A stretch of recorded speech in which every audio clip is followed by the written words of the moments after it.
What a lovely introduction. And welcome, ladies and gentlemen, to the Homeplace Beer Daytona 500. It is great to be back for another season here on the Elite Racing Network. We are in for an exciting one, and I'm joined by no other than my trusty producer who's been off for 4 weeks. He's been I am well killing me at rested. all side. I am super well Well rested. rested. And we should have quite the race here for you tonight. 500 miles, and somebody's going to be crowned a champion in the sport's biggest prize. Yeah, watching the duels. I was able to watch the duels, and I was able to watch the clash from when I was over in England. It's been a pretty wild start to the season already, and I'm looking forward to more wild action tonight, that's for sure. Late racing. We have, I believe, upward of 45 drivers here tonight. Yeah, it sounds right. Yeah, that is a stacked field, and any one of those 45 drivers is hoping and can perhaps win tonight's Homeplace Beer Daytona 500.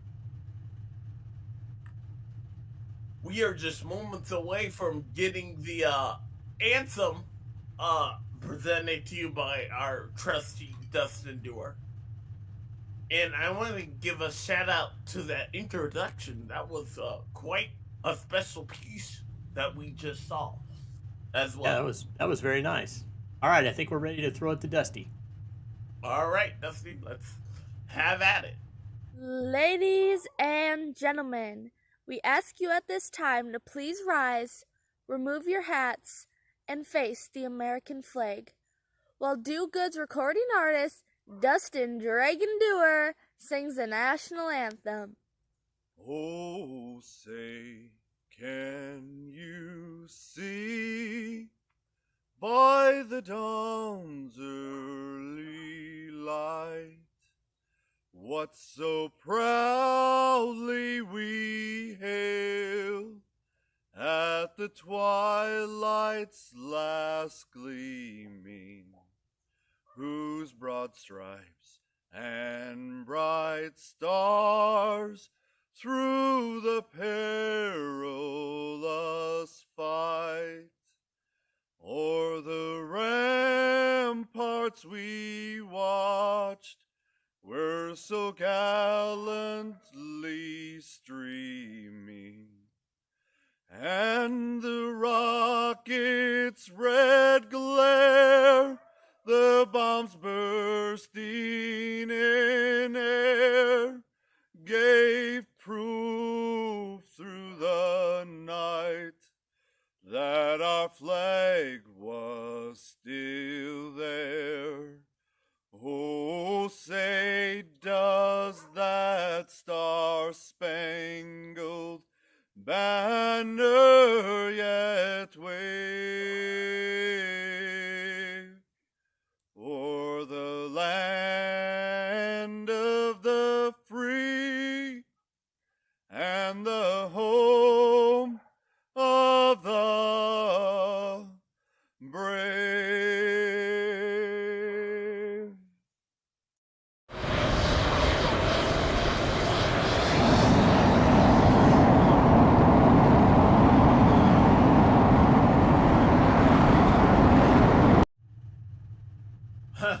That is just so awesome to see. Nothing gets your blood pumping more than a special flyover at the World Center of Racing. Hey, we got to get cracked down and get it started to command these engines now to for the most famous words in motorsports. Let's go to the owner of Homeplace Beer to get things started.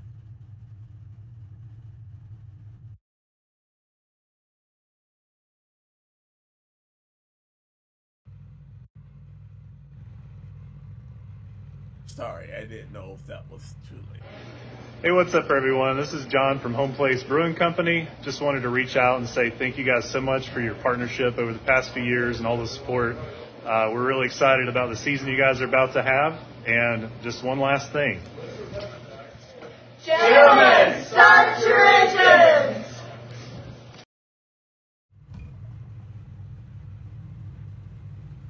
All right. Cars are gritting here, and that means we are just moments away from the drop of the green flag here.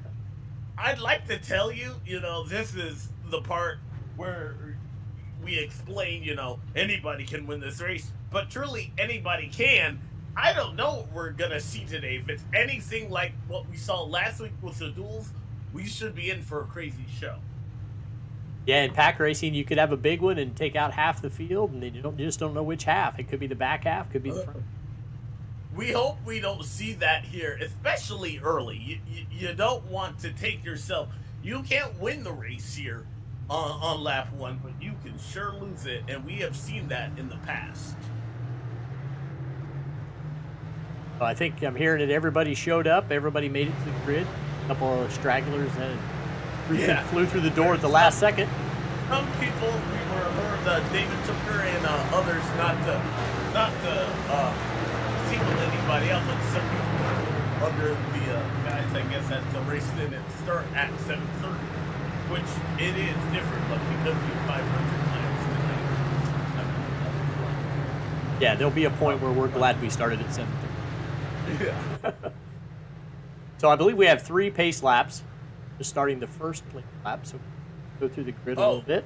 Want me to? Yeah, and let's congratulations in order for Bronson Stafford and Jonathan Cutlet. Jonathan won his duel last week. I believe, I don't know who was the original outside pole sitter, but it looks like he has moved up into that position there by virtue of winning that race. So we got Bronson Stafford on the pole, Jonathan Couplet second, Joshua Adams will start third, Garrison Hogan in fourth, Dylan Thomas fifth, Trey Holmes in sixth, Brent Jones starts seventh, Matthew Weeks in eighth, Brandon Ultra at ninth, Braxton DeWeese in 10th, Joey Chapman 11th, Michael Goodman 12th, Chad Frankenfield starts 13th, Ethan Stanley 14th, Gerald Campbell 15th, Michael Hosack 16th, Joshua Clark 17th, Brandon Key 18th, Rusty Capel 19th, Kwame Scott rounds out the top 20, Harrison Talon 21st, Justin Vandermarl 22nd, Dustin Durer, our anthem singer, is 23rd, Nick Massey 24th, Lathan Joyner 25th, Andrew Rucker 26th, Chris Wright 27th, Ryan Gavel in the best looking car on the track since it's sponsored by me in 28th, 29th Johnny Thomas, Justin Fortner 30th, Ryan Scholl 31st, Scott Crump in 32nd, Nate Lytle in 33rd, Wyatt Canadle in 34th, Zachary Rogers in 35th, Alexander Gray in 36th, and rounding out the field, Jesse Rasmus in 37th, Joshua Personette in 38th, Daniel Martinez in 39th, Robert Hill in 40th, Wesley Crump in 41st, Michael Klein in 42nd, Tyler Fode starting as far back as I've ever seen him start in 43rd, R.C. Anderson in 44th, and Hunter Smith will round out the field at 45th. A lot of big names toward the back of the field there, Alex. Yeah, it'll be interesting to see, especially the 40 car, to see how he works his way and how quickly he's able to get his way through traffic, but not necessarily have an issue here. That's something you don't want to have, especially early. You can find yourself in trouble quite early here. That one car, though, Joshua Adams, he was the winner last week in the second duel, and I picked him. I don't know if you know this, Dave. I'm on a hot streak. I'm 2 for 2. 2 for 2, that's what I heard. Yeah. As far as winners, I'm keeping an eye on that one car. I think he's going to be stout here today. But Bronson Stafford has the pole, and he should be one to look out for as well. I believe the lights are off the pace car, so that means next time we fly by, it'll be at 190 miles an hour. 200 laps. 200 laps of hold your breath. Stage ends at 65 and 130 tonight with no yellow. 6 sets of tires. The ones they have on plus 5 more. I don't think we'll necessarily be talking about tires a lot here today, but if it comes down to the last, 10 or so laps and you find yourself in a good spot, you definitely want to grip.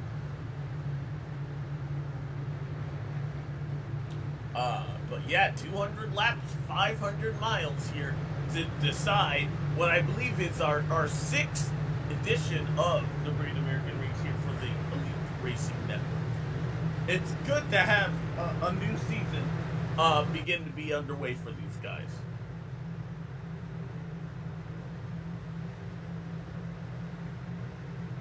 Pace car about to make the hard left turn on pit road and put the field in the hands of Bronson.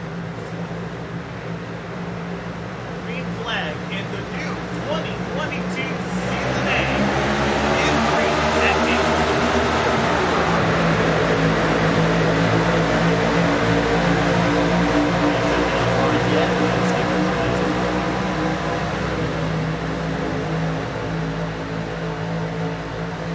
Lap 1, turn 1, and you're right there, Dave. No one's stepping out of line just yet, but the outside lane, that seemed to be the big lane to be in the duels, and it looks to prove to be that way again as we see the one car actually change lanes, and he'll go to the bottom of the racetrack. Who is going to lead lap 1? Huh. It's gonna be a close one. It is, but I think that outside lane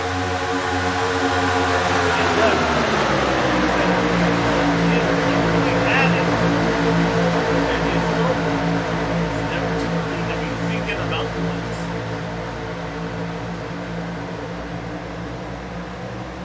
One car fighting back though with help from Johnson Cutler right behind him.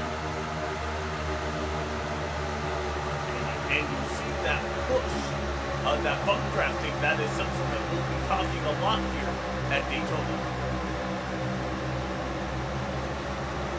You saw the 5 and the 1 car. There are places where a push can be very beneficial for you and your lane, but there are some times when it's not.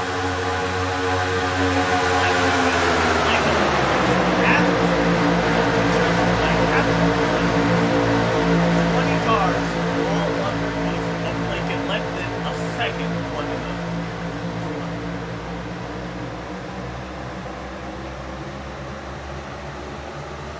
Here we're having a slow car down the bottom here.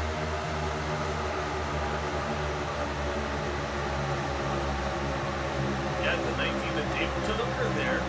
I believe he started on pit lane. Oh. That makes you so really trouble for that relay racing record. But not. Cannot bounce back. You'll have a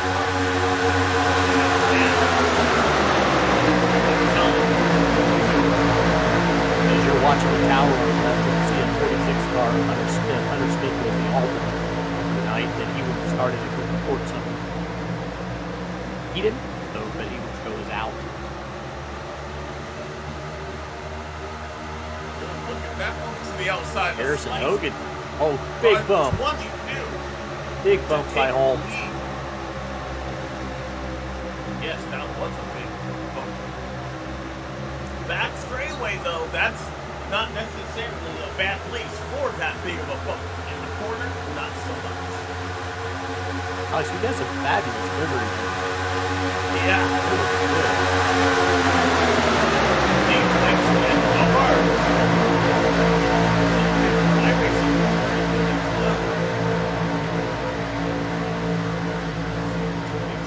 Looks like there's a little bit of action there, 3 wide. Goodman to the inside. Looks like the one car he didn't want to play nice with the 22. So matters in his own. On hand, the 88 are of the outside.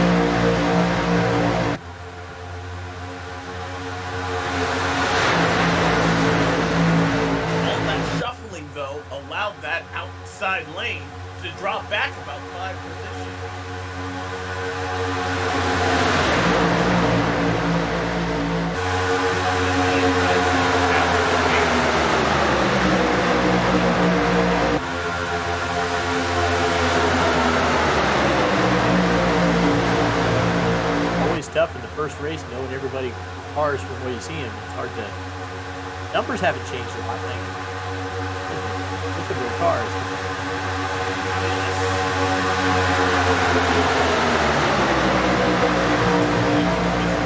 Speak of I mispronounce someone's name. I'll say that up front right now. I do not. I don't know everybody. I'll be honest.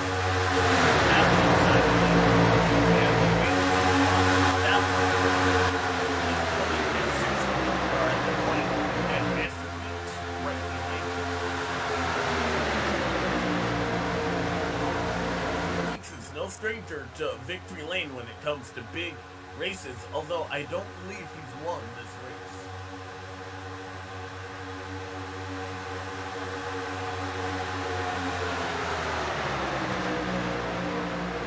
Shout out to Zach Evans who's watching us, and he's giving me a little help in trying to get the audio dialed in. We had some requests from our illustrious leader Chad to louder this year. So I started on the high side. He was able.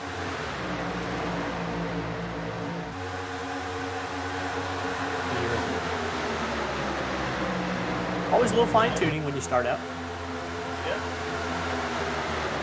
Outside line now, getting the fight back, and here comes Matthew Weeks with a charge. He wants to put his Burland Racing Toyota to the point. He'll do so with a big assist from the 99 and the 92 drops down low.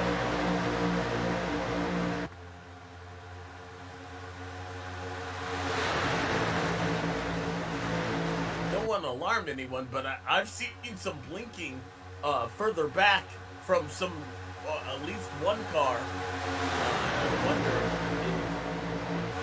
if that is why we're seeing a little bit of a patch of mid-pack. I've seen a car blinking on internet connection that is, but that could be something to keep an eye on as well. Yeah, I've seen a couple blink from the 7 car, Braxton DeWeese, and Dad Franken. Race Control thinks it's their connection looks good, and they hope it'll work out.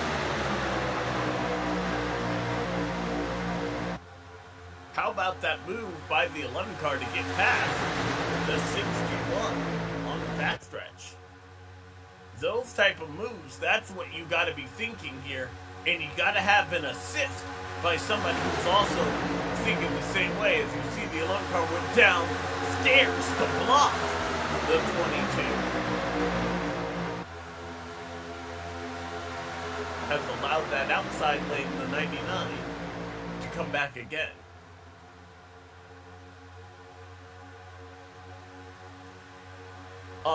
We didn't get a chance to talk about a fuel run here. It's about 35 laps. These guys are about 1/3 of the way down, and car wear as well, tire wear, excuse me, might be beginning to show on these cars. I don't think tires will be that big of a story here, but the grip level will definitely change. Harrison Hogan jumps to the top. Down to the bottom now.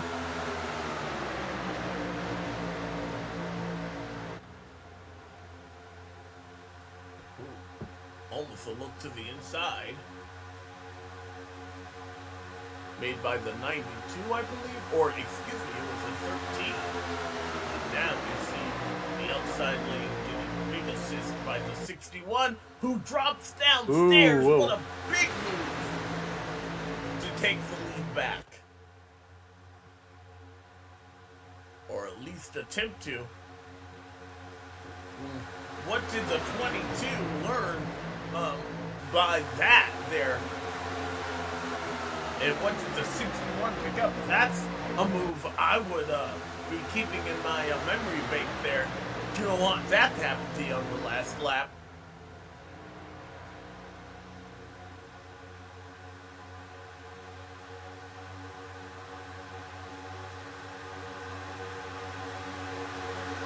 Hearing a lot of chatter about a lot of checkups back in the field. Oh, we're all clean, but everybody being 1 and 2/10 apart. I mean, you're just basically off the bumper of the guy next to you. Yeah. Close up at all, you got to hit. Got to get into the brakes And those accordion effect is what causes those big wrecks. So far, I'm seeing about a car length in front of everybody. A tenth of a second. Allowing some breathing. If you can say breathing room at Daytona, is that a phrase people use?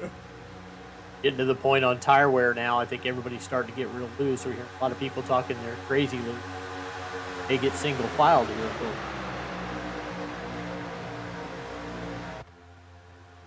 Our pole setter continues to lead the Daytona 500. If they're loose now and we're 35s at the fuel window, we may have a good 20 laps of really on the edge.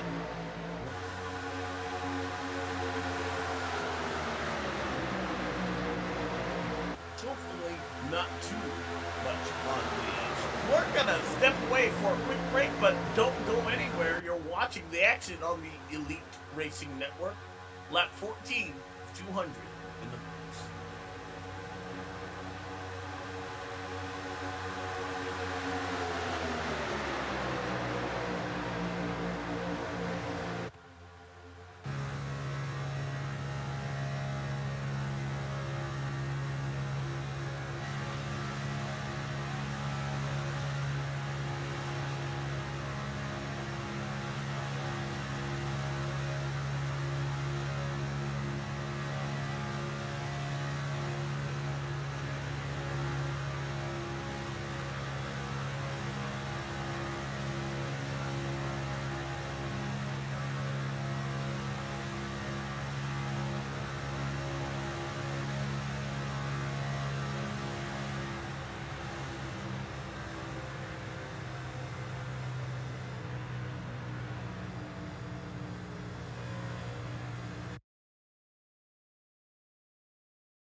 I am so sorry. All right. Hey, look at that. We got caution. Yeah. I was able to show it to him. Tips. Okay. So here, What we'll go back. happened? We'll take, it starts here with Justin Vandermeer. He's in front of Chad. Chad gets into his back bumper, gets him loose, comes back up the hill, takes Chad into Zach Rogers there. Looks like Latham Joyner a little bit involved. I think they're going to be okay. Duran, those guys that went down inside. I think these are the 3 primary cars that are involved. That was a hard lick for the 15. Hopefully he didn't get a lot of damage there.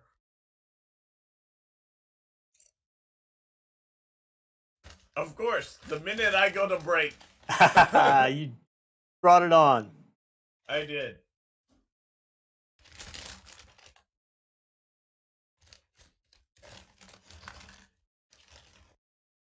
We're riding with the 15 there who just got into the 21, but it's hard to say. Did the 21 just suddenly check up right there? It'd be interesting to hear. Because I don't know why the 15 would just hit him all of a sudden in the middle of the corner. Racing incident, no tally from the roll. So pit lane is busy. Yeah, these drivers were talking about being on the edge. That accident occurred, I would say, somewhat the back of the field, but all these drivers up front are going to take advantage of it. Except for the 28 of Joshua Clark. Robert Hill. Now, I don't know, Robert was saying earlier today, since he started at 41st and they only have so many pit boxes, he shares his pit box with the pole sitter. So he was thinking he would pit on second lap to be able to get in. But we may see him come in this next time around.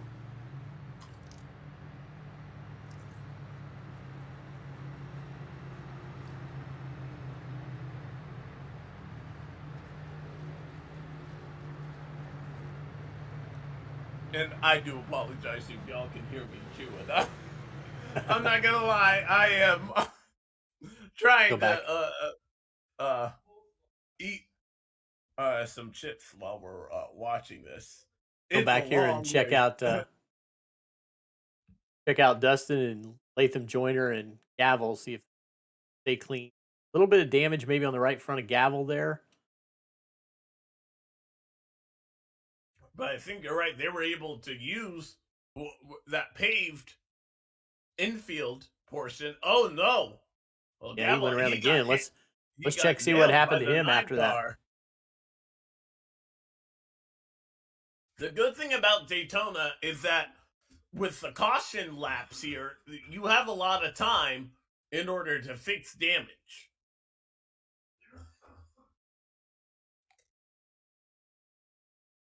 Only minor there. I think it's the second hit that's going to cause him the problem. He gets tagged by the 9. Capel. I wonder where the 9 was coming from, though. Back and check that out with him.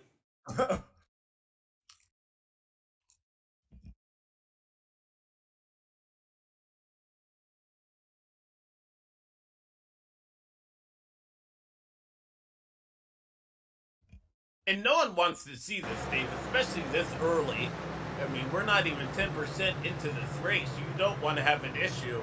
Looks like Rusty, he was trying to avoid the 12. Yeah. Yeah, he was trying to... It ruined somebody else's day. I agree with that being no tally. Very interesting, though, why that happened. Yeah, again, we're talking about the accordion effect, that if everybody starts checking up a little bit and somebody checked up just as Chad was coming up on his bumper and didn't have anywhere to go. And Chad's always got a bit of a magnet in the car that kind of attracts other. Well, we have cleaned up our first caution. Lap 19 about to be underway here. Our pole setter still at the front of the field. We're back under the green flag here at Daytona.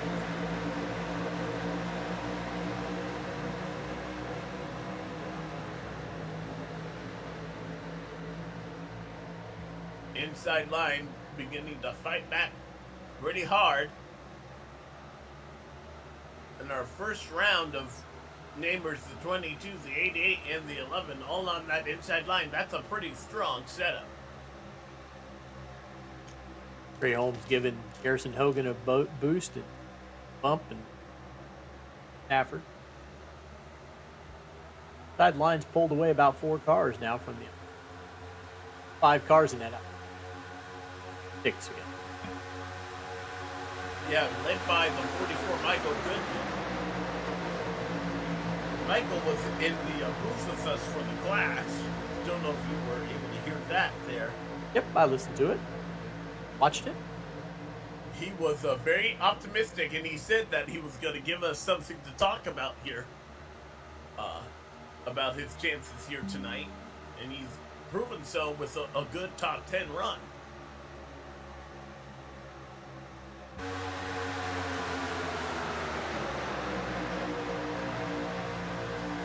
Able to add smiling faces to everybody this year, to several of the drivers he's had with. Put a face to the name. Michael Goodman, obviously out of the track, enjoying some track actions. That looked pretty cool. Oh, but he's going to get put... He'll be on the high side. Wide. Oh, and he's going to get crushed by our defending champ, Tate Lytle, who is making his way slowly but surely. He was one of those cars, one of those names that you mentioned there, Dave, at the back of the field at the start of this race. Hey, look, Tyler Cody's up to 19th, up 25 spots. R.C. Anderson tops that. He's up 34 spots. Daniel Martinez is also up 30 spots in this 6th.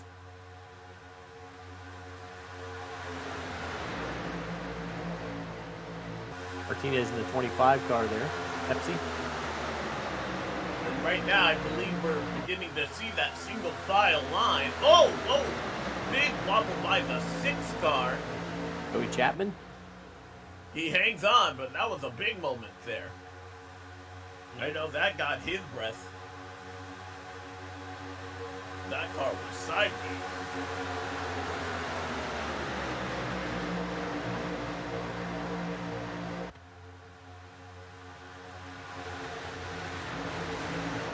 Kind of singled out all the way up front. Take this opportunity. Second pack race.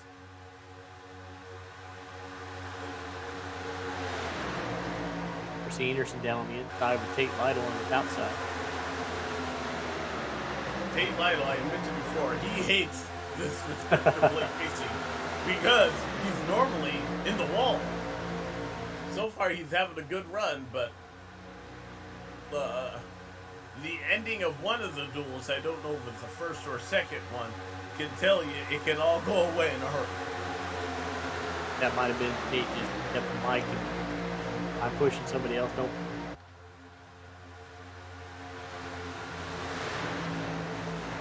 Could be wrong. I don't know everybody's voice over the driver chat. Oh, there's Daniel Martinez. He's coming in. I wonder if an issue or is that a penalty of some sort. 25 car on pit road. Drivers are starting to complain pretty heavily about tires, so drove through. Must have been a penalty.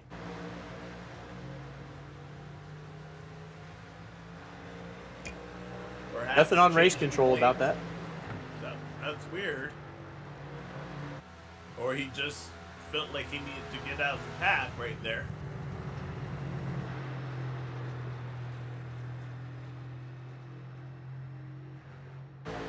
Sometimes you need a little time away.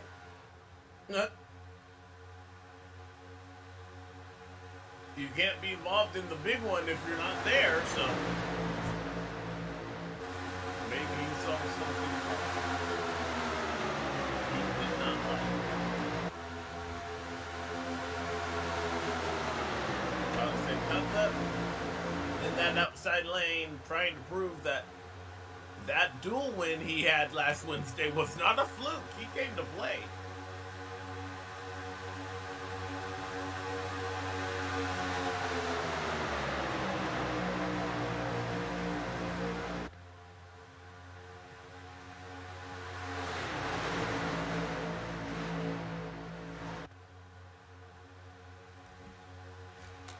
Two and three wide action from fourth place on back. You saw Massive Weeks now jump to that outside lane. He's trying to get something cracking. Just as soon as I thought they were going to settle down, it was single file about 2 laps ago. Every car that started is still in this race. And that caution, I believe, was a break for Tuku, who I think was the only car 1 lap down.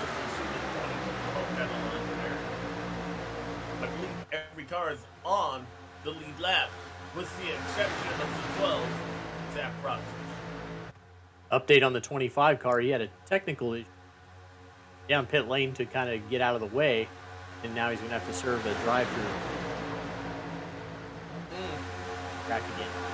That's going to be a real killer for him. Not down.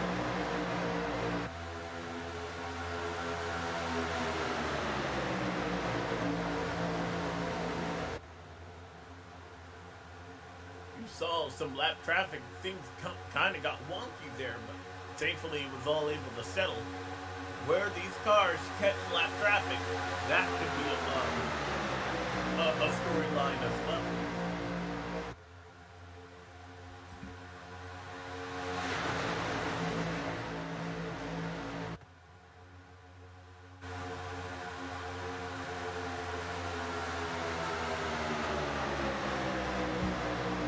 Hogan, he's made some excellent moves to be up front. The question is, will anybody stay behind him? I've seen the 61 and the 11 car leave him hung to dry many times.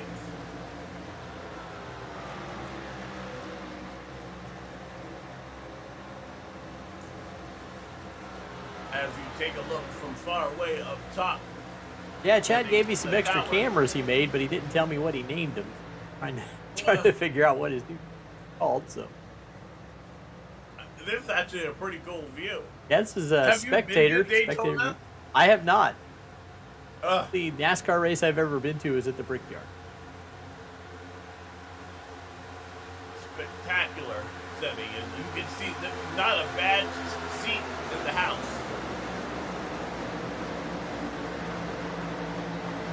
And I would say, from where we are standing on, very well mimics real life. I cannot believe that the Daytona 500, all the grandstand seating has already been sold out. And we're now 18 days away from the real Great American Race. Doesn't it feel like all of motor racing is just a turn? I mean, I watched a lot of the IMSA 24 hours and had a big crowd for that too. Yeah. I was able, through my job, I was just at Daytona last week, and a lot of exciting things happening, including the reduction, and this is good to say that there will be no stage breaks on road courses. They were really happy about that. Yep.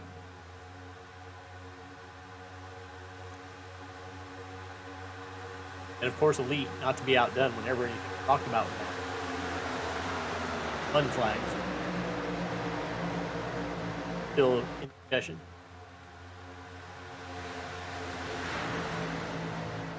Oh, you saw the 61 there.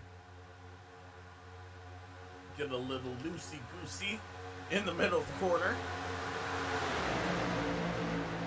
Single filed ahead of this, so I'm kind of watching the back there. This is the farthest I believe our pole setter has been. Tate Lytle has climbed all the way to the 5th position. That is insane. I believe he started in the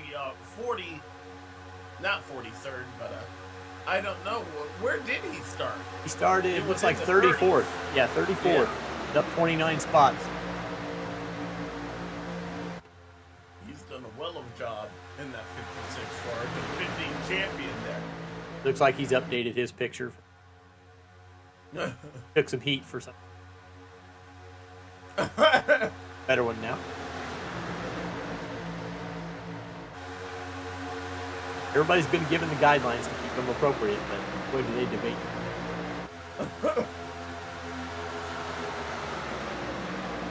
I didn't have a chance to go through them tonight before air, so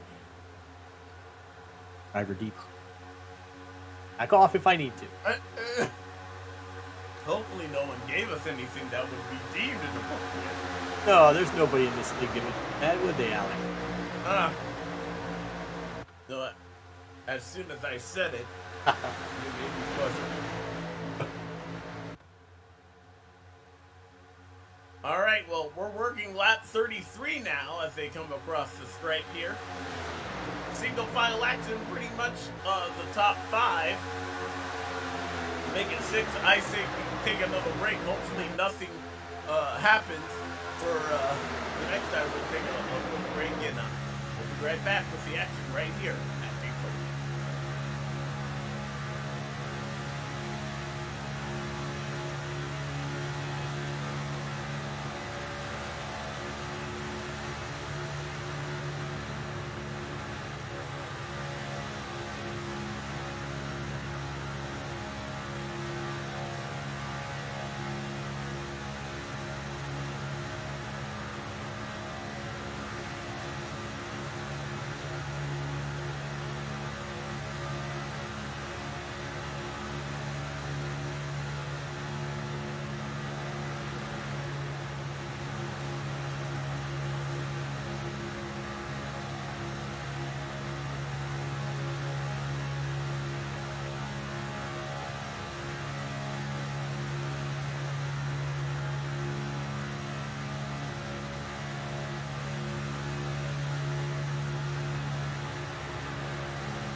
Welcome back to Daytona. You've been riding on board with Gerald Campbell, the 31 car, and you're seeing what a freight train of 200-mile-per-hour traffic looks like for these drivers.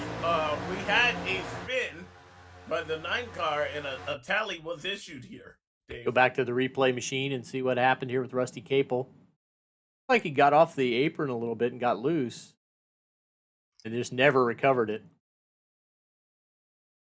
It did not trigger a yellow, but he might hit the inside wall, yes. Tags the inside wall. No yellow, which we're used to. We sometimes takes a lot to bring out the yellow. Off the racing line. They just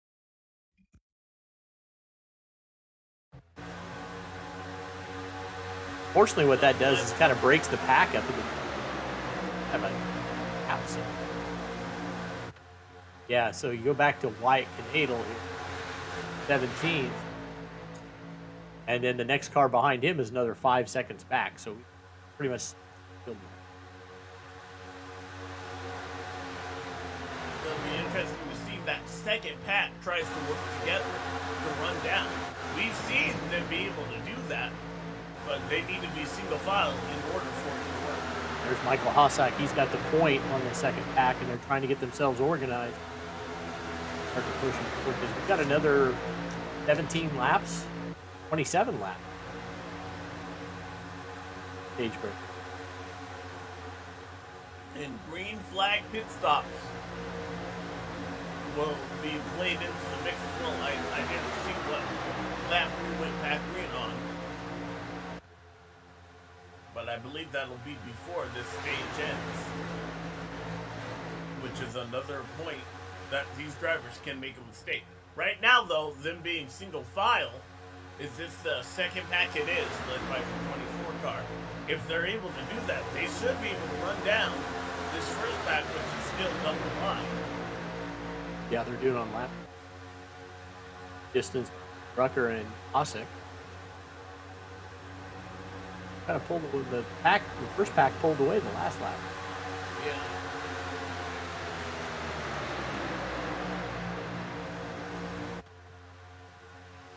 Front with the front group. Hogan out point. Doing an excellent job, and as I mentioned before, though, does he have any friends, though?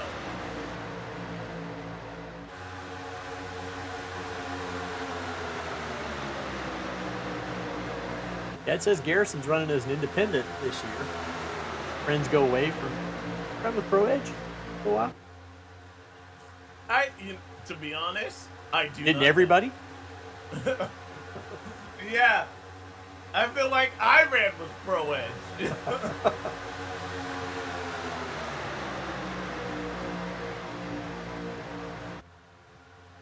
I want to say, though, he's in a Ford. He has a Pro Edge Toyota right behind him, but I don't think that's necessarily going to help him. He's currently the only Ford inside the top 5.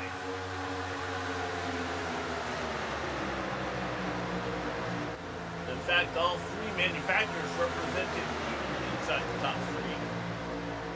1 Chevy, 1 Ford, and 1 Toyota. That outside line, though, trying to form an attack. Led by the 88 of Trey Holmes. Matthew Weeks being up in the second spot. I think that's a good place for him. I know he had a lot of bad luck in a lot of the races, of the late races, toward the front more. At least he keeps all the possible collisions behind.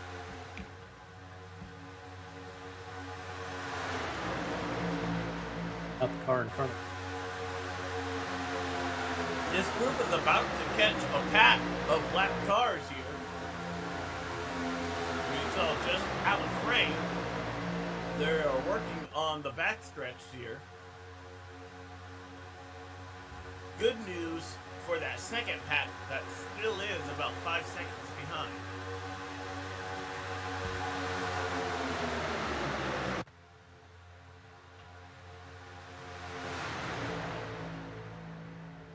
Not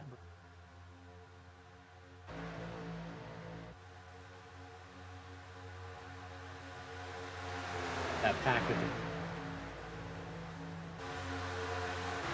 Rusty's being shown on the tail end of the lead lap. He never went down pit road for that earlier spin. But you can see the pack is moving. That's a pretty ominous sight if you're on the tail end of the lead lap. Leader bearing down your neck. That 9 car has that damage. He hit that inside wall pretty significantly. And we already documented the troubles on the 25 there. He's trying to avoid another lap down. It's easy for 1 lap down. You don't necessarily want to go down 2. That's pretty tough to come down. Losing about a second a lap. Bigger pack. The 47.5. Oh, it's not a question of if, but when.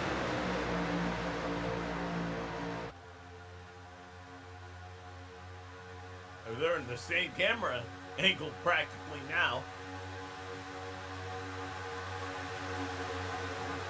It'll be interesting to see if the 22 decides to stick right behind them or if he moves up and changes lanes to avoid that second or that pack of cars that are falling on the lead lap. Braxton DeWeese. Second pack now. Showing 27 on our board, shows 13 visually. Have that everywhere. I keep those.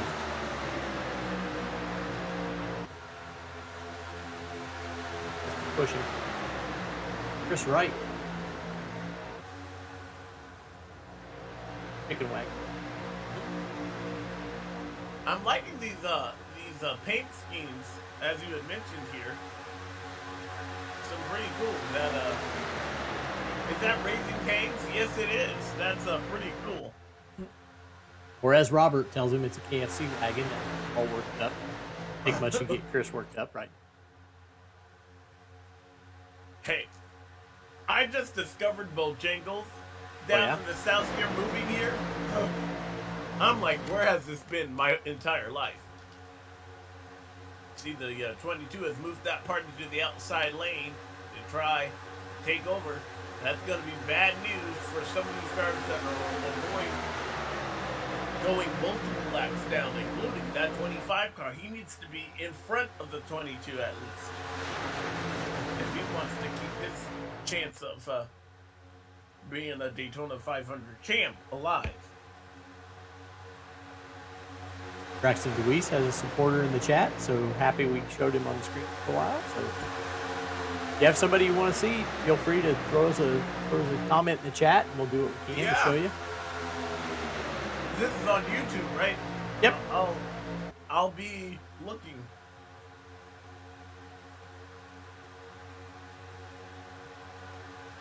So about 20 laps to go to that first stage break.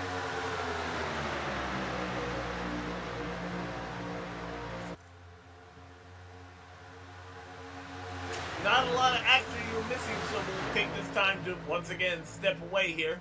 You're watching the JoinABS.com Cup Series on the Elite Racing Network.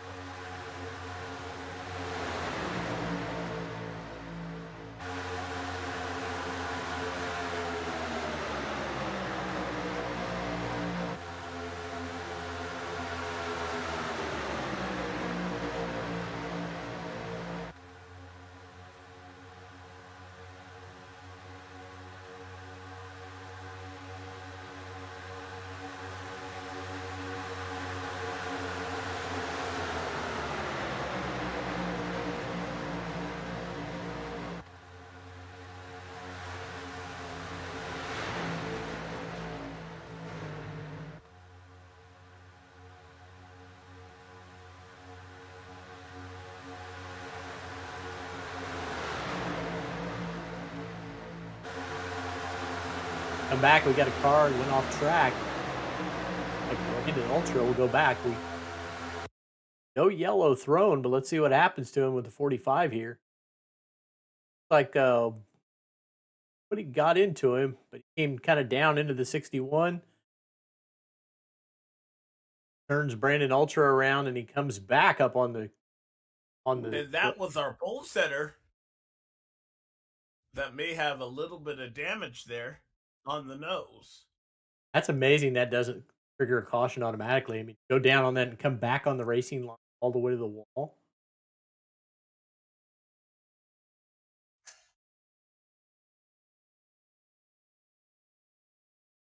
Not doing manual yellows unless the car is blocked, but man, once he started coming back up, Yeah. that's scary. As a competitor, you hope for a yellow.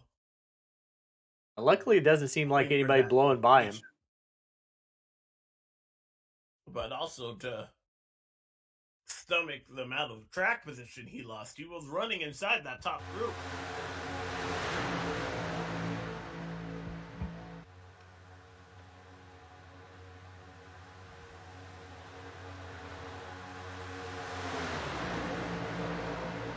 Just 1/4 of the race distance now done. Here in the Homeplace Beer 500.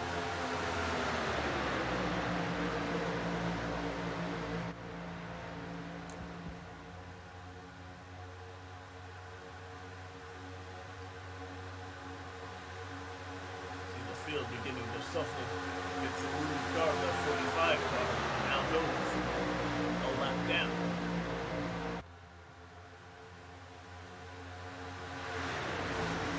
All right, step away there for a second. I was getting an update on my number 1 ranked Purdue Boilermaker. Finished off Penn State 80-60. Oh, awesome.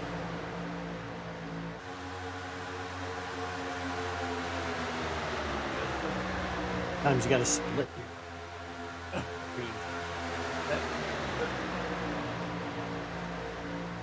It's only lap 52, so you got time. Yeah.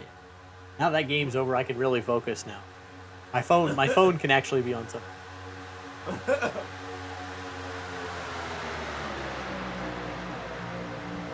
I would assume that's why we didn't have a truck race on Sunday, because Chad was worried about having to have a race over the same time as the Eagles championship. I bet we don't have a race on Super Bowl Sunday. I would imagine so, because that would just be good planning. I won't be watching that. I'll be seeing Rihanna do an amazing halftime show. I can't wait to go to the Rihanna concert. No, I'm joking. That should be. It's the Eagles versus the Kansas City Chiefs, right? I'm rooting for. That is correct.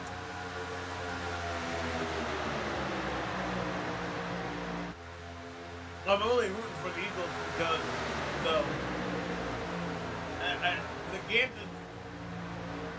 City Chiefs, they just won the Super Bowl not too long ago, right?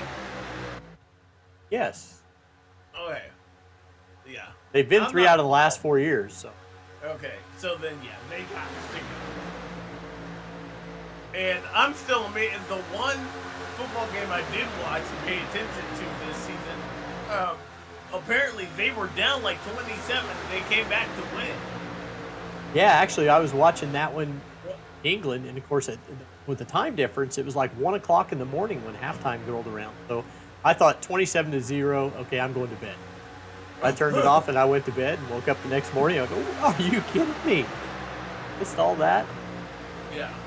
That was, it was my now fiance and I were watching it at a barbecue place, and it was pretty entertaining. 10 laps to go before our stage break. Looking at the chat, we got Cash James, who I believe is Robert Hill's boss, telling it to go. Chris DeWeese is apparently the father of Braxton DeWeese. So he's got a lot of family members. Fan page members will be in the house. And we got Remington Neighbors is rooting for Brandon Keith for listening tonight and watching. Hope you're having fun. We are. Yeah. These guys are putting on a heck of a show, but we're only 1/4 of the race distance 100%. And a green flag pit stop is in the mix here.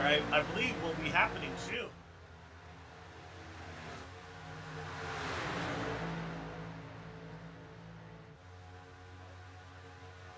It might be just, what do you call it, before or just after that flag, but the pack, we don't have one big, huge pack right now. We kind of have little packs all over the track. We have an extremely lighted up field now.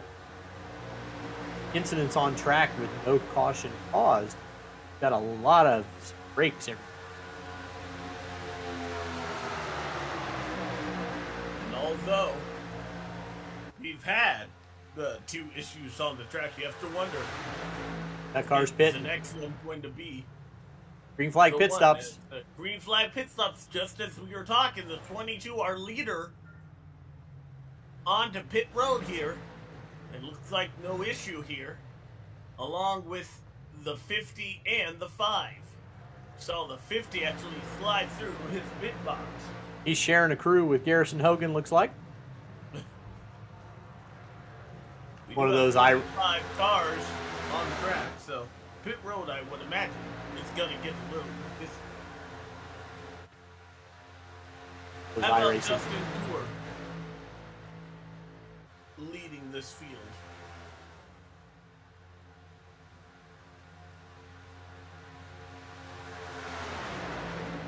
Tyler Fody now up to second.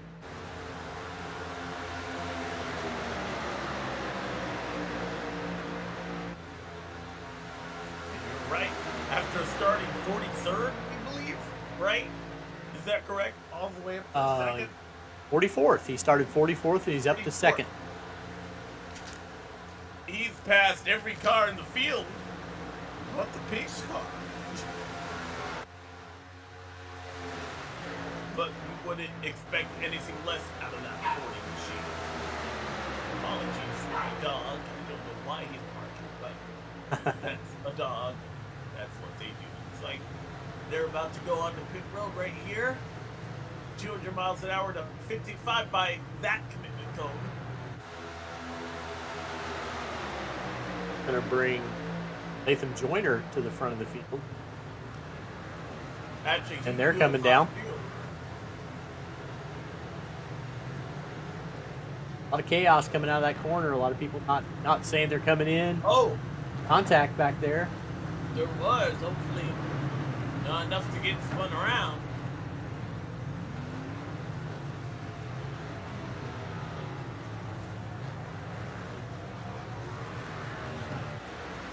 Three cars left out. Still haven't pitted. Johnny Thomas, Joshua Adams, and Nick Massey. And I wonder, will these guys stay out till the stage break? But I wouldn't expect that they would. With no caution, I doubt they would. Yeah.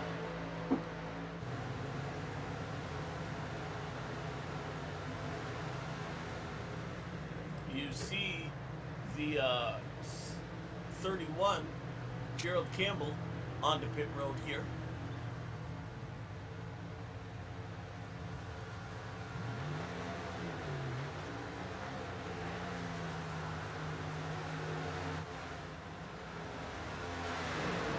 Looking at the YouTube chat, I'm being asked if I can give a shout out to Scott Martin and Jeff Schmidt for their sponsorship. No, I won't. Joke, I just did. One of those old radio jokes where you read it and then you say no. It's like, Yeah. "Oh, I'm not gonna-" No. Joshua Adams here, now taking over the lead. Oh, but man, Coming that was in. a late. It should Whoa! Nick And- Massey comes in flying into the pit lane. be barely Sideways. hangs on. That was an excellent save. Hopefully, he won't get nipped for speeding though. And if Nick doesn't get a penalty, that'll be a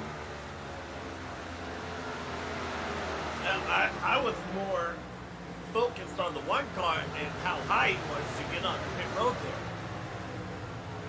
get this penalty right now. Hold. For speed. How long is that penalty? Do you know? I don't. 30-second hold maybe. He was serving the hold, and then he was trying to get it cleared to do a drive-through. And after about half of the hold, they said he could do the drive-through. But at that point, you've done. Yeah. But he's still stuck there. Tate Lytle now to the front. Shuffled through. I believe this completes the cycle of green flag pit stops here. Yep, everywhere from 8 lap cars. 55 through lap 59. Or excuse me, 4 cars left in this lead pack. They're led by Tate Lytle, Ryan Sold, Gerald Campbell, and R.C. Anderson. Hang on. Have to wonder what drivers did, though, during that green flag pit stop. 4 tires versus 2.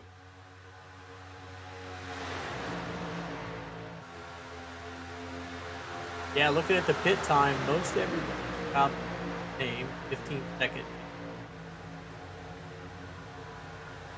Yeah, looks like anybody went short. That's a big gap, though, between 4th and 5th place there. About 5 to 6 seconds. Separating Kylan Foley. I wonder why that big gap.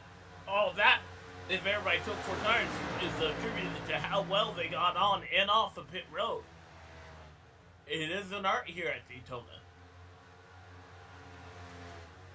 Cars that are at the front pack, they pitted earlier. Pitted 56 or got there. Okay. Cars behind him are 58. At 58. Yeah. When you know the first stage break about to be awarded here, and our defending champion is out front, proving that if he wants a championship early for 2023, trying to become a 3-time champion, you're gonna have to go through him. You ever feel like Tate just says, "I hate these races. Give me all the points." Yeah. He's bottling them up now because he knows it might not last forever. He gives the best view of the house though right now. Jesse Rasmus crack. Let's see what happened with him.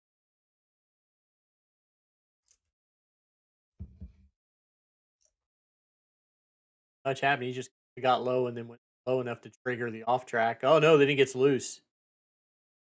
Trying to get back up. Yellow line. And is that a penalty? Because in real life it is. If you're not able to keep that car, I believe, below the yellow line until turn 2. I think as slow as he's going right now, that's his penalty. Way behind.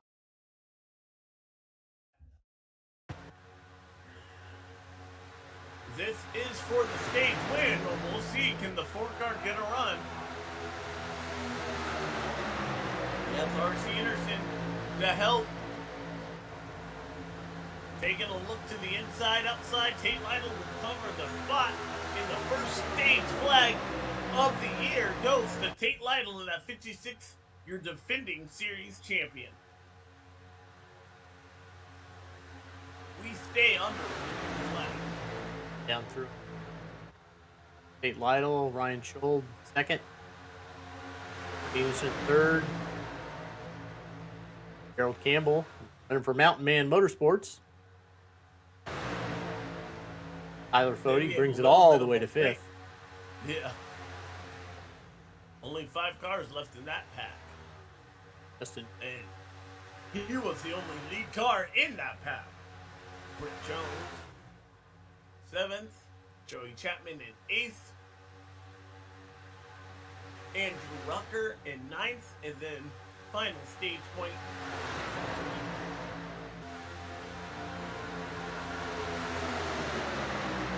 Well, there's our first landmark. We've out some points.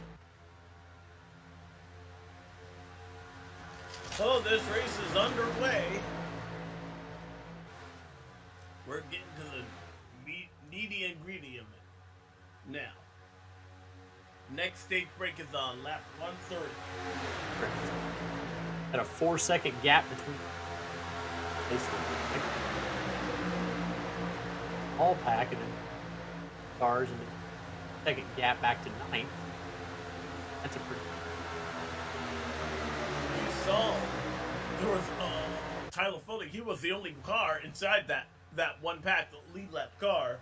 So he's practically running by himself. Yeah, he's now leading that second pack.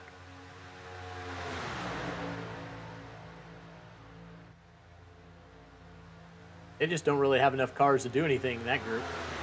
No. Which is not what, if you're in the 40 car, you want to hear.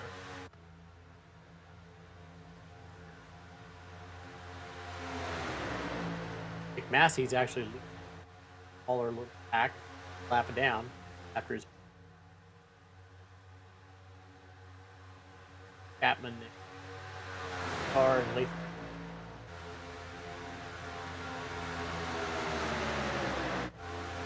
In fact, he's the head of the next pack. Ray Holmes right behind. That's the largest cars now. Right now,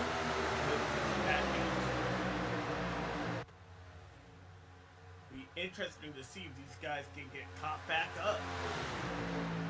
Lap time. They are catching, yes. And Latham George catching so much on that, but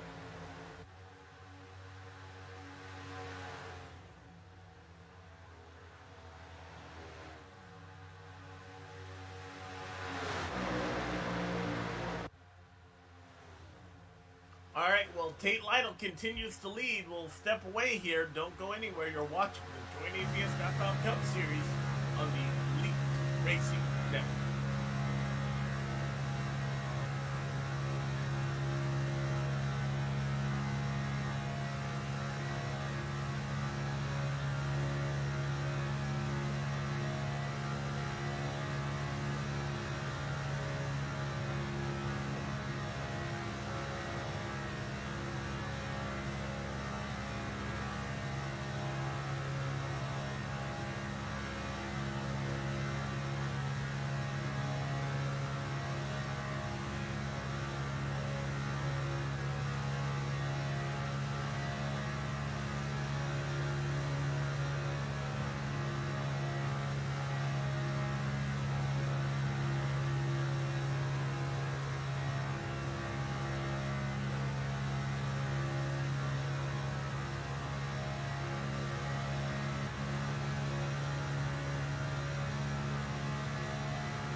Welcome back to the Daytona 500 here live on the Elite Racing Network. Tate Lytle continuing to lead here, working lap 73 of 200. R.C. Anderson, Ryan Soule, Gerald Campbell, your top four competitors currently. But a little bit of a mixed bag on strategy, and some issues have divided this lead pack into many multiple little packs around Daytona. You're in the number 12 car of Zach Rogers, 6 laps down.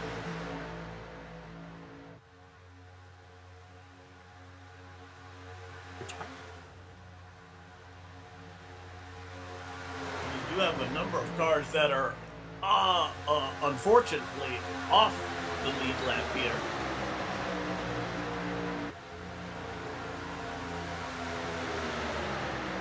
Including, I believe, that 5 of Jonathan Cutlip, who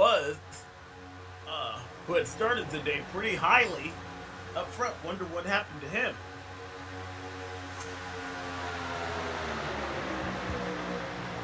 He is the first car 1 lap down, so if a caution were to come out, and he's in a great position to capitalize on that.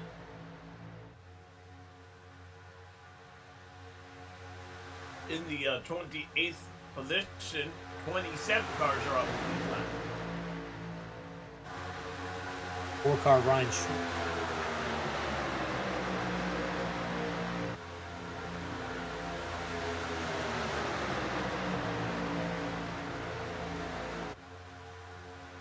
Oh yeah, a big blink. Yeah, he's asking him to drop to the back of that pack. Yeah, he's gone for a long time. Yeah. Definitely not. Fortunately. But he's still in this lead pack and in the 4th position there. Not a bad day. Hopefully he won't indeed lose the draft, though. I think he's close enough that he can still hang on. Yeah, he's got a 3-second lead. Tyler Folk in the next pack, so yeah, if he can tag on to the back of that, he will be. Next issue. Out.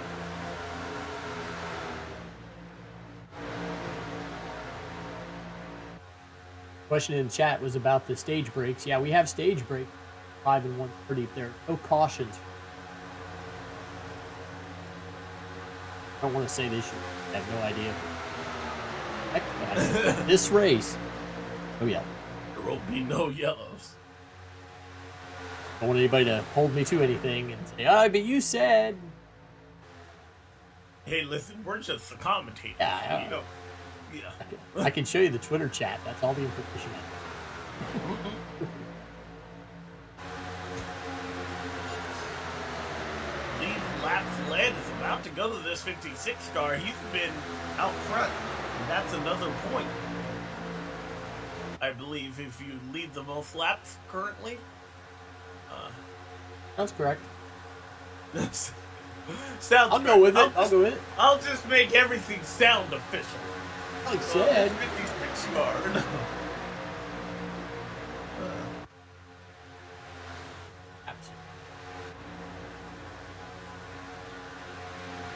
Dad's leading the pack, but he's laps down. Far in that. That's disappointing there, I know. The 15 7 wanted to have seconds. a good day. 7 seconds.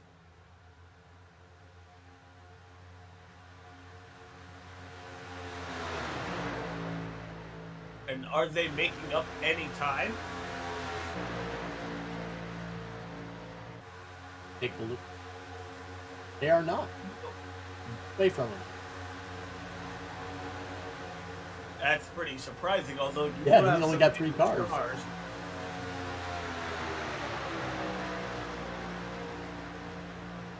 Back to Chapman. Back.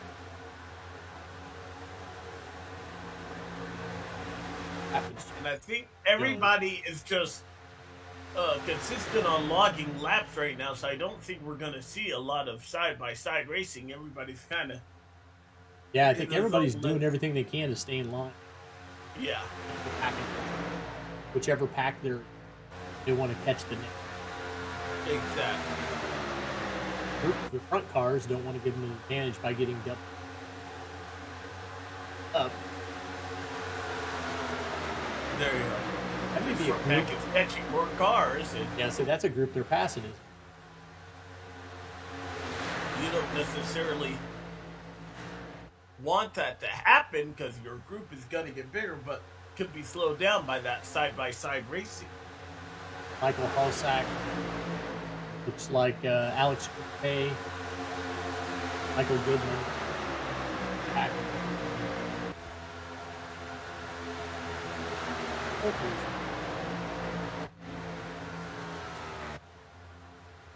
Second. Pretty wide there. Ooh, that was close. catching a car does. The energy is moved all around. Robert Hill, yeah, giving him a hard time. Good job getting up there. We can take.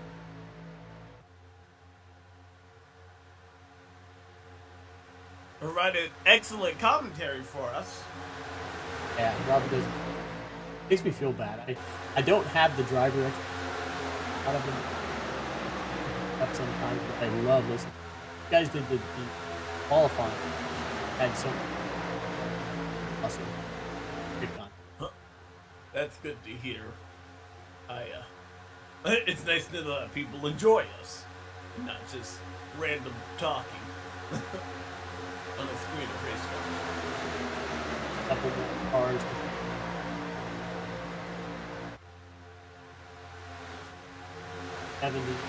Asmus. Oh, Robert Hill gets loose down inside. Robert, stop listening to us.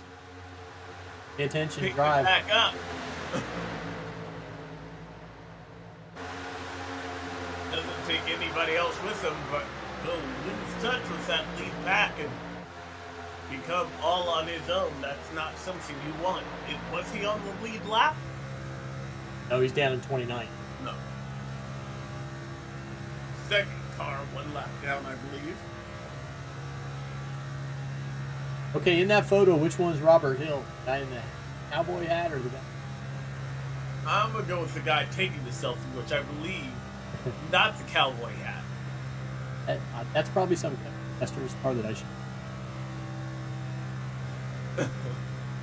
I'll have to ask him later. I'm a black guy from Colorado. I have no idea. Anything country. Although I did love, what's the new country song now? That, Carrying Your Love With Me song. I love that song. That song is pretty fancy, but that might once again, I'll just nod and go with what you're saying, Alex. It might just be because I'm on TikTok. Okay, Cash is waiting. That's Trace Adkins. Oh, hey, I do know. Oh, I think Trace Adkins we is got actually trouble. in our area. My RC goodness. got loose. Way loose. And he hung on and thankfully did so because that was right at the front of the field. Didn't even move the spot. Not RC, I believe it was. It wasn't Intercity. It was the other white car in that pack. 90? Scott Crump? The 90, yes, Scott Crump. He hung on. That was a big moment there. I'm pretty sure he, as well as I, saw his life flash and a couple other drivers' life flash before their eyes. 90 very loose there. We're getting into the middle of this second green flag run. Pull out here and show you how the packs are. That first group, which is really only about 4 of the lead lap cars. Yeah, everybody else. There are more cars a lap down in this lead pack than there are lead lap cars. Yeah, in that first pack, it's just Tate Lytle, R. Second little group has Tyler Pretty.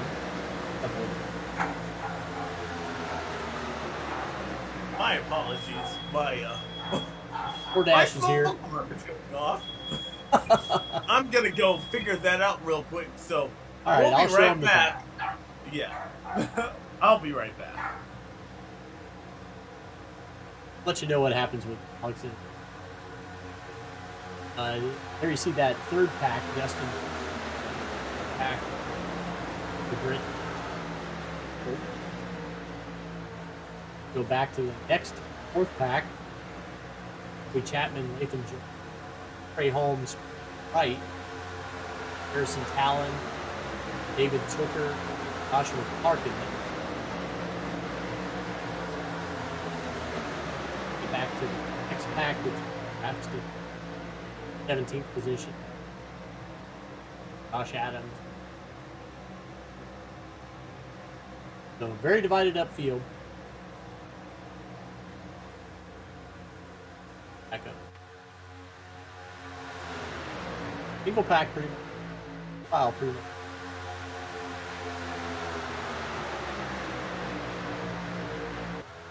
My mic is. What's wrong with it?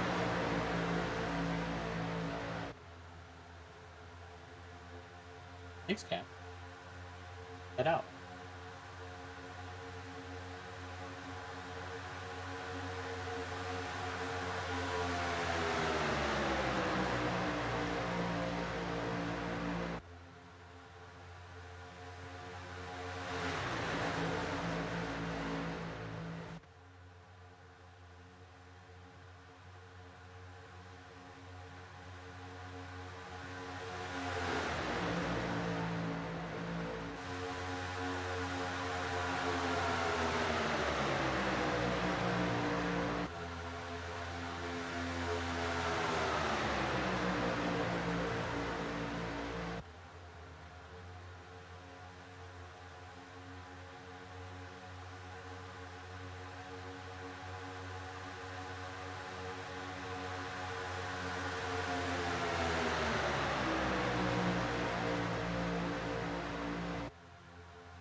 Welcome back. I can safely say that my fiance is not burning my house down. Sorry about that.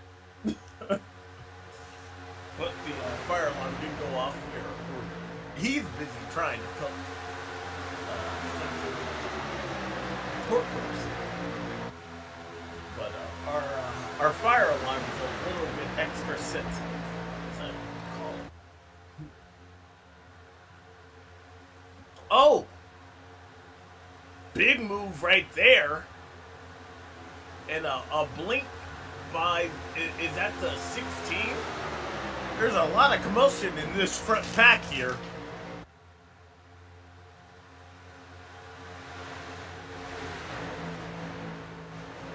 And we saw actually a blink from one of those cars. Don't know if that was the cause of that commotion there, but we seem to have everything settled. Once again, a little bit of a scary moment on the back stretch. All right, I played with my mic a little bit. We'll see if that's any better. First race of this season for me, so I haven't had a chance to check everything. Thanks, Cash, for letting us know we can never hear ourselves. I wouldn't hear that until I went back and listened to the podcast. Appreciate it. Appreciate the feedback. We're seeing a move to the outside to get, I believe, Lytle's still in the lead, but some of these lead or cars that are a lap down on the lead lap, including the 5 car, Jonathan Cutlet, trying to get away and take matters into his own hands. Tate Lytle still your leader, but heavily in some heavy traffic. Yeah, we're definitely not single filed out anymore, so gonna get hairy here for laps. In Talafoti, the little engine that could has dwindled down to only 2.1 seconds behind this lead pack there. He's in the 4th position. He got around Ryan Scholl, who was having connection issues, and by my calculations, actually is no longer inside the top 10. He's now back in 14th place.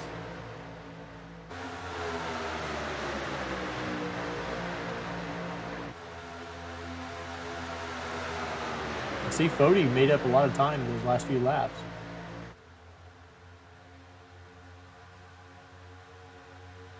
The 4/10 on that last lap. They all got side by side. That's stayed organized. Take a chunk out of it.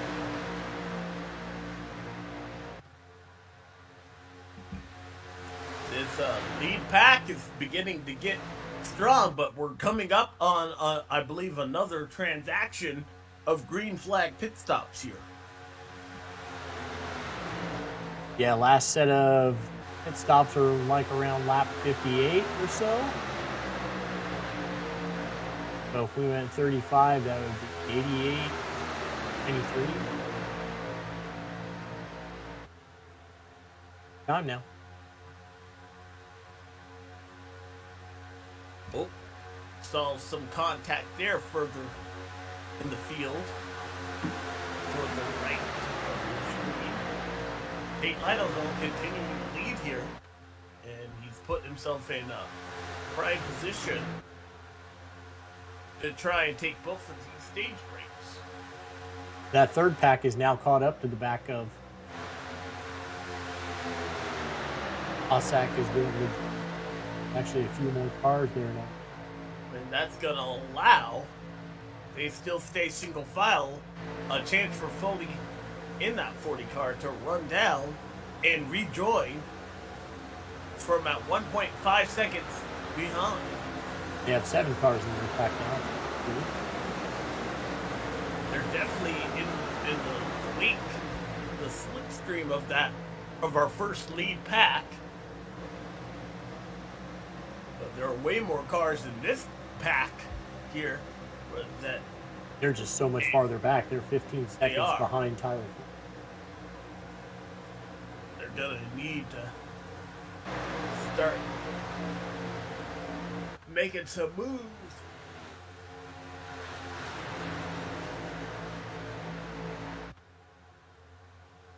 Negotiations have begun on when they're coming to pit, trying to find buddies to come back out with. So you don't want to pit by yourself here. You want a drafting partner. 2 cars are much faster together than one.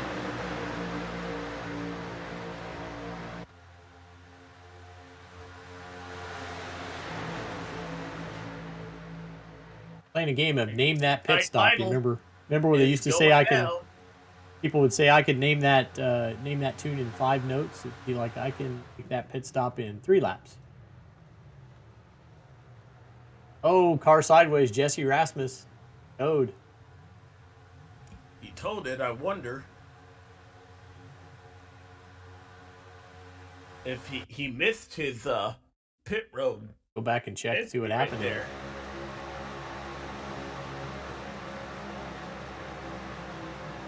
I think he was just too heavy, and he misses the commitment cone. He missed his pit stop because I saw his toe, and it automatically went further back behind. So I think he was way too fast.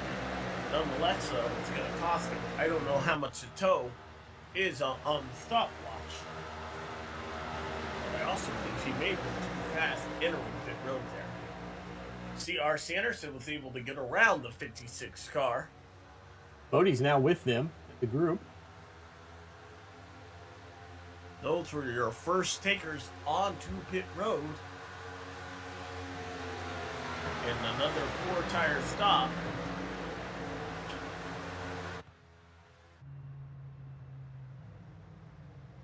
Gerald Kimball has the lead. You see David Tucker for Pro Edge Racing.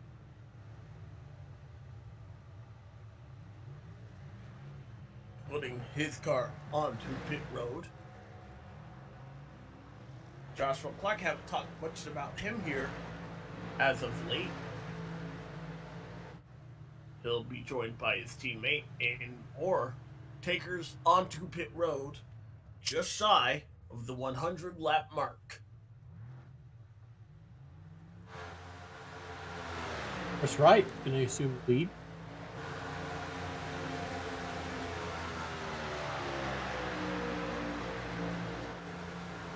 Most of the field is on pit road currently.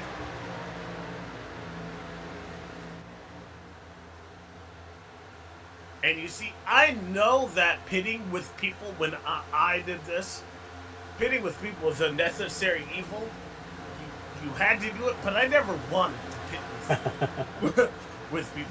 I always feel like you control more your destiny by pitting by yourself. And sometimes that can be the case, but you can lose so much time being one car versus with others. Yeah, especially if you come back out all by yourself. Chris Wright's going to stay on another lap here.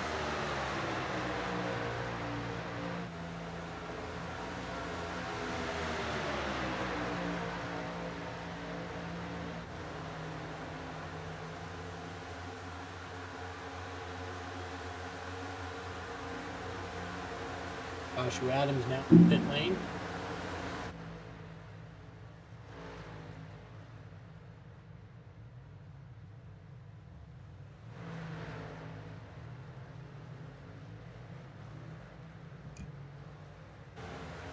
Cars completing their service here at Daytona.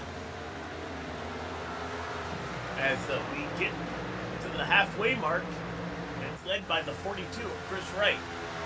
He was one of the late takers on our last and only green flag pit stop run here before the secondary action. Nick Massey has not come in yet either, so I imagine he'll come with Chris.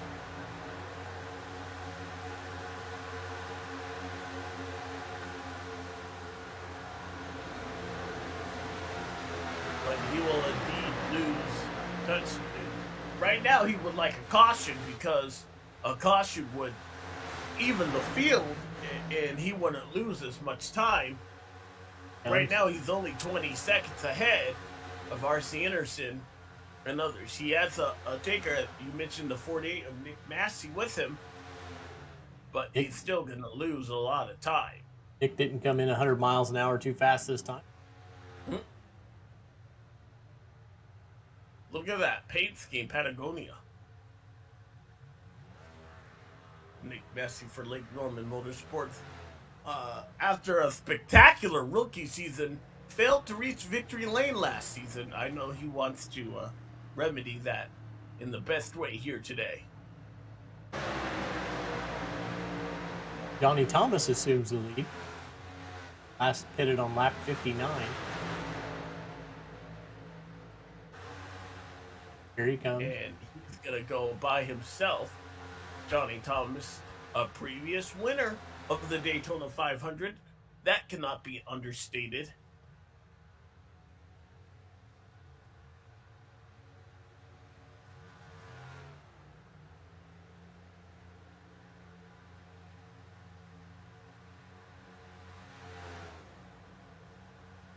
Service about to be complete. We've only had the one caution, haven't we? Yeah, we've only had one caution here. Wow. So it has been clean, green, and mean. We've had a couple of issues there that I'm sure other drivers would have loved to have seen a caution. Yeah, we probably should have had 3 cautions. But R.C. Anderson, Tate Lytle, and Tyler Fody, your lead pack currently. These are 3 of your strongest drivers in the JoinAPS.com Cup Series. That 3 is the big 3, I would consider. Anytime, any racetrack we go to.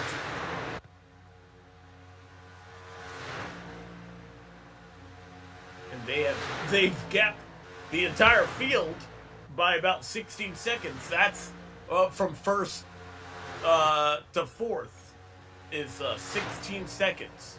Isn't that insane?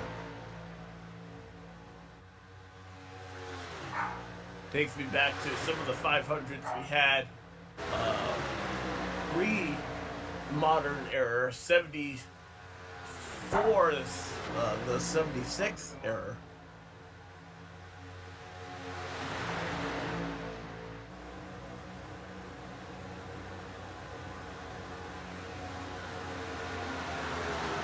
Anderson, Lytle, and Cody being burned after the first car on the lap down. That is unfortunate for our pole setter here today. You know he came here with high hopes. This is a different Daytona 500 than I think we were expecting here.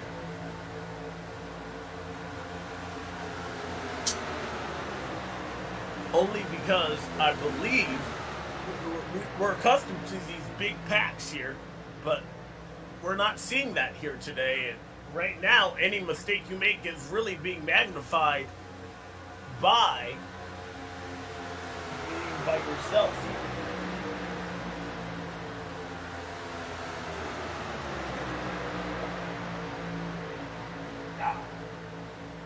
I apologize if you guys can hear my dog. Hey, we're used to it. Dega is just as much a part of our show as anything else. We'll let you guys leave here now that green flag pit stops have been complete. We'll let the field cycle about and we'll leave you with some sights and sounds of the Daytona 500. Don't go anywhere. You're watching it on the Elite Racing Network.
Welcome back to Daytona. We were just talking amongst ourselves here, Dave, how we're coming up on a 100 green flag lap run at Daytona, which I don't think we expected coming in here, especially with how the duels played out. However, this race a little bit more important than a duel. So we now got a 3-car lead back. Larger group that's back there with Campbell in 4th. Out of the lap time. Not pulling them back yet. They're not exactly organized in file back here. Yeah. Hard to get there. And if they were to do so, this pack you would think would eat those 3 cars alive. But you can see they're just being hella messy currently right now, and that's slowing them down.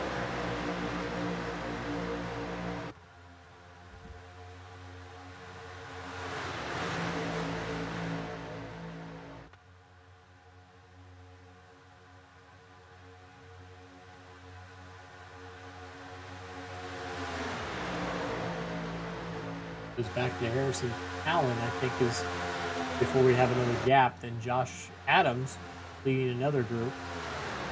Actually, he's got Kwame Scott leading him, but he's behind his lap. That's a small pack. Second pack was our largest pack. I didn't see how many cars were in there, but it's definitely 4th through 10th on the leaderboard there. And I believe we only have 27 cars, maybe 26 currently now on the lead lap. Excuse me, only 18 cars are on the lead lap. On a car had an issue. Braxton DeWeese on with him here.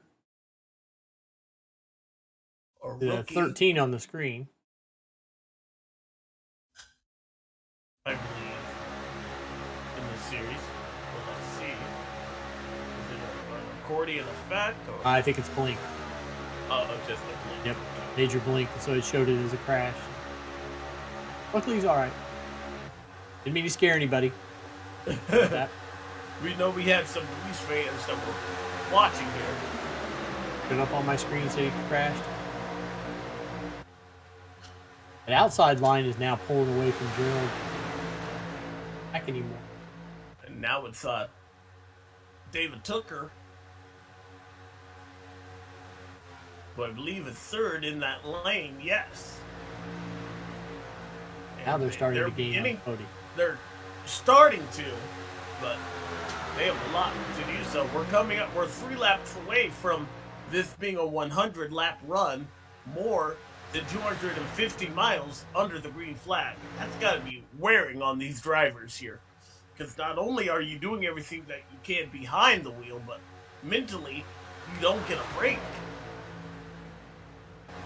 This is exhausting, and this is exactly the type of effort, maybe not the exact type of effort, but close to it, to these drivers for a real-life event. It's one of, I believe we run, how many real events, scheduled race distances do we race normally a season? I think at least 4. Yeah, I think I know this 4 race, full-length races. the 400, the Coca-Cola 600, and maybe the Southern 500. Yep, that sounds right to me. Those are the big names I remember. Caution, and our second caution is out. Everybody is loving the caution here. Justin Fortner, I believe, will be getting see what happened here. That 15 car, how's it getting the caution? You know, he's been a little bit damaged before, but the accordion, it comes back. Oh, that's interesting. He just gets tapped in the left rear. And he's way off the racing line, but that's going to call it yellow. So. Interesting. Yeah.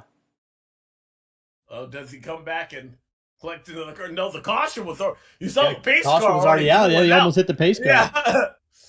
So that's interesting. I would not, from the other 2 incidents, I would not put out the yellow, but we know that is a big sigh of relief for most of the field here, and at least driver who's in 19th position, he'll be back on the lead lap. Trying to see, there was no cars behind them. Oh, look, the outside there. Oh, yeah, we missed that. Outside wall, yes. That would be the reason. Okay, I'm glad we did go by, because I was going to question everything.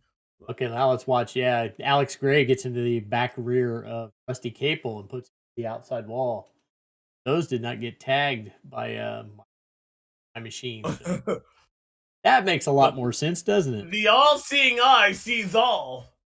And I'm glad we saw that, because I was going to question why we were under the yellow flag for that, if it was just him going to the grass. Rusty Capel, though. Alex Gray, and really he's just everybody checking up in front of him. So the Justin Fortner checks up, and then that kind of causes everything to happen there. Yep. Alex Gray gets in the back right, turns him into the outside wall. And that is pretty hard contact for both of those cars.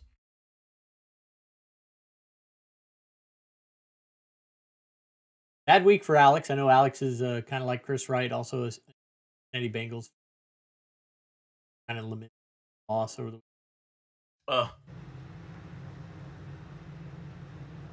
that 22nd lead is gone. It is, and it'll be interesting. These guys were just on pit road. I know we were talking about tires. I believe they still have 3 sets of tires here. Hey, Alex, you know what we haven't done all night? We haven't done any spots. So let's run some spots right now. All righty.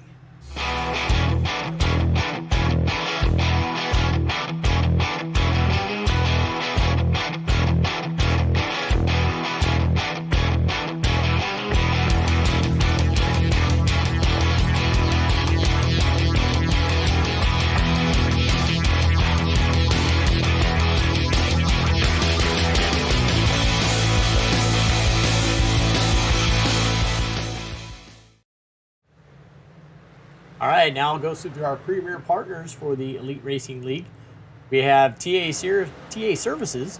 For over 36 years, TA Services has been a trusted domestic and international full-service third-party logistics provider, offering freight brokerage, managed transportation, warehousing, and fulfillment, and cross-border logistics services to shippers around the globe.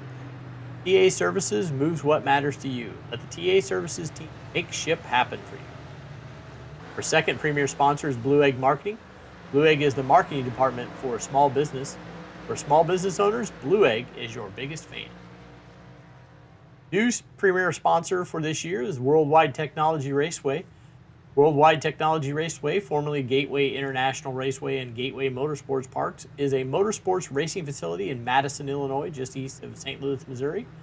Features a 1.25-mile oval that hosts the NASCAR Cup Series, NASCAR Craftsman Truck Series, NTT, we can't say the word, series. A 2-mile infield road course used by Speed Tour, Trans Am, SCCA, and Porsche Club of America. Our series sponsor, Join APS. APS offers a complete solution for all types of businesses that need to process credit card-related transactions. Their industry-specific solutions provide the best options for your business model. They have experienced client service representatives who understand what your processing needs are. Our race sponsor for tonight is Homeplace Beer. Homeplace brews sessionable farm-to-pint beers using lots of local ingredients from Yancey County, North Carolina. At Homeplace, you'll find plenty of lagers, table beers, hoppy American, and multi-English beers, and some mixed cultures. I believe we are back green. We are. You saw more than about half the field taking the wave around there.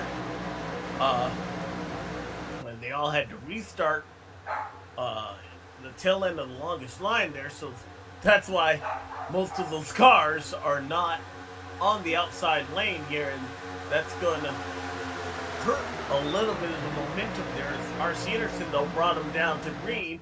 Tyler Fody, though, Throws a block trying up to high. go from 44th to first here. And will he do so by leading this lap? Yes, Tyler Fody has passed every car here tonight. Link with Chris Wright. This is when you get a little bit antsy, though, as David Tooker takes to the inside. All these cars back in convention here. At this stage of the race, you can begin to taste victory lane here. You know it's coming. We're past halfway, but you don't want to take yourself out of it. Still got quite a bit of laps to go, about 82 more laps to go. 81. You don't want to take yourself out.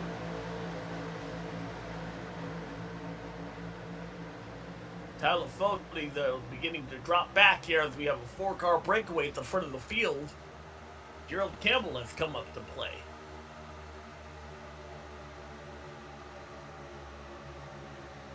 RC Anderson and David Tooker, their teammates, so you know they're going to be nose to tail. I would expect the next move to be out of that 42 and perhaps that 31 car.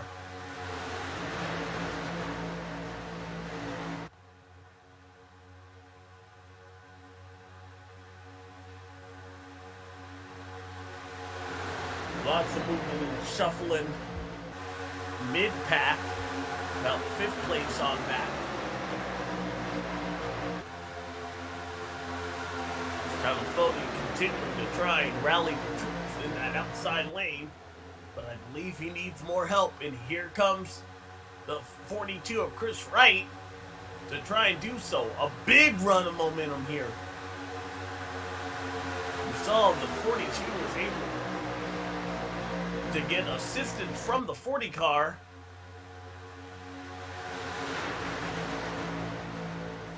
Just pull right up. It'll be interesting to see if that 31, Gerald Campbell, wants to try and get around, or does he stick low with some Pro Edge Racing Toyotas? Where's Tate Lytle in all of this? He's fallen outside of the top 10. He's that fourth car in that outside lane. Oh, a little bit of a blink out of Jeremy Campbell there. Not necessarily something you want to have happen there. And a car switches lanes. I believe that would be the 6th of Joey Chapman. Or maybe the one of Joshua Adams. Excuse me. Haven't talked much about Josh here tonight. But he was one I had my eye on and I believe could be a winner here tonight.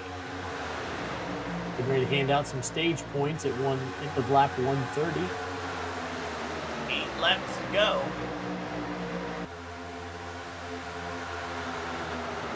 That has a tendency to bring the people who have title aspirations toward the. Gerald gets to the outside lane. I thought he might. You know those Pro Edge racing cars are going to stick with one another.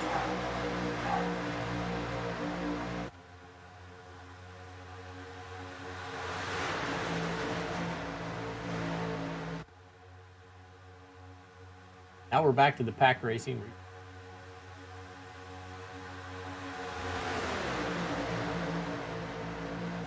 Yes, currently. Have to see how everybody nice at pack race.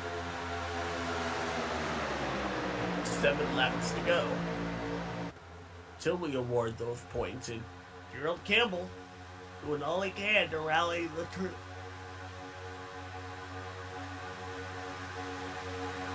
Ethan Burrell at home turning in. Pointed out the Pro Edge Racing course. Gerald doesn't like that, so He dropped down to the low side there, but opened up the top side for Joshua Adams. Gerald did all the work, but Joshua Adams is going to reap the benefits, and he'll lead that lap.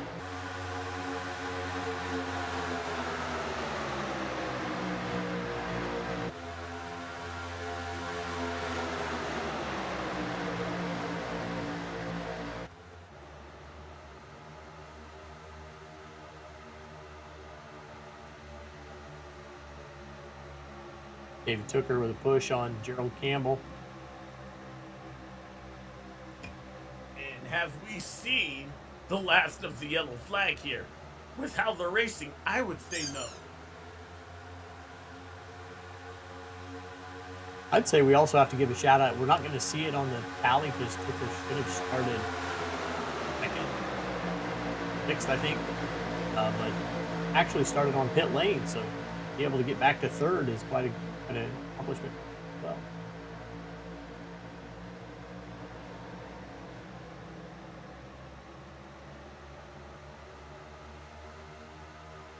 That is an amazing accomplishment. Although from what I heard, he may have gone from number 2 to 2nd place. Considering he didn't even know that this race was beginning. To 2nd place, that is quite the day. Or night. Depending on how you look at it. Hey, maybe we have fans that were also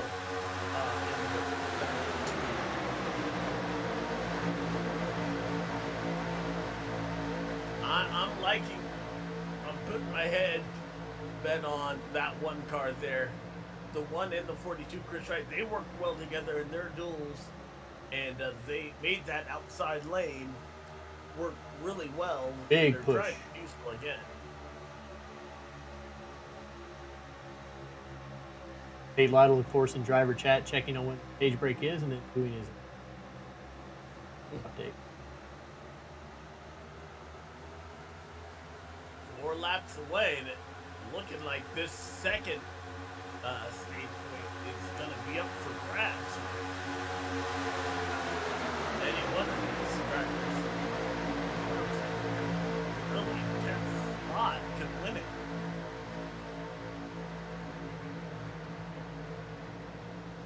Yeah, that's the thing about this race. It doesn't really matter who's been strong all throughout. We really just won't know until the last 10 laps who's really going to be. Keep yourself in position. That last green flag run was 98 laps.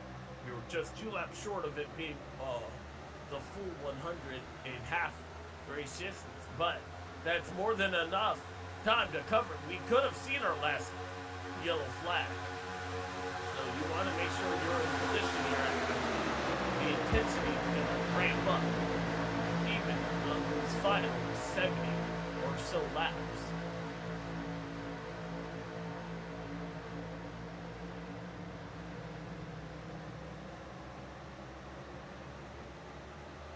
See that run to the outside, and now beginning to fight. You see that 42. Is he trying to side draft that 31? Maybe just a little bit. Right now, that one car has the lead. Can he hang on to it for another 2 laps and get that stage win?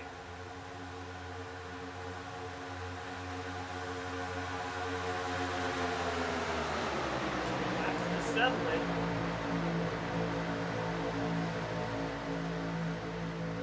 You never know when a stage point could be needed here, so that we've seen 1 point make and break people's seasons in previous seasons so far, so I would not expect any of these guys just to lay over.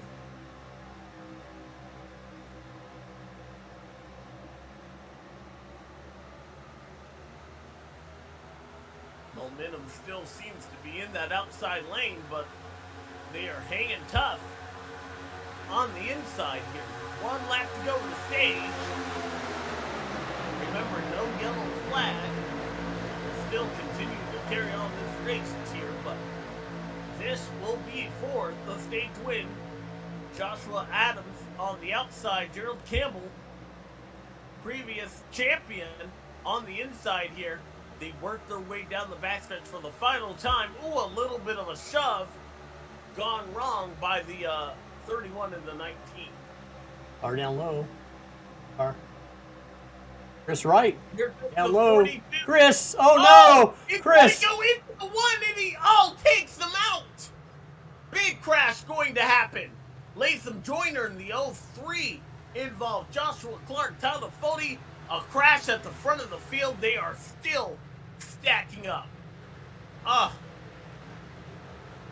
Oh man. Push gone wrong. Gerald Campbell is going to get the stage win, but I was hoping we wouldn't see something like that happen for a stage. Unfortunately, it did.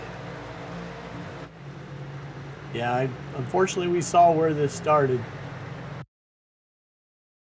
Chris was trying to get down below Josh Adams here. And just gets a little bit too much out of the race car here.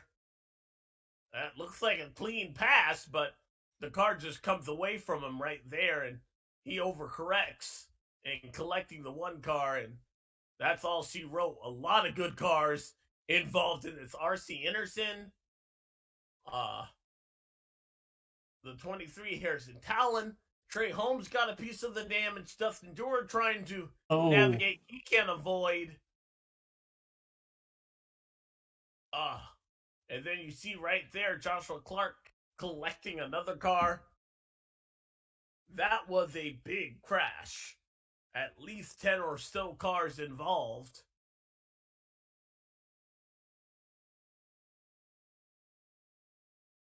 So yeah, and of course that happens right at the stage break. So now figure out points.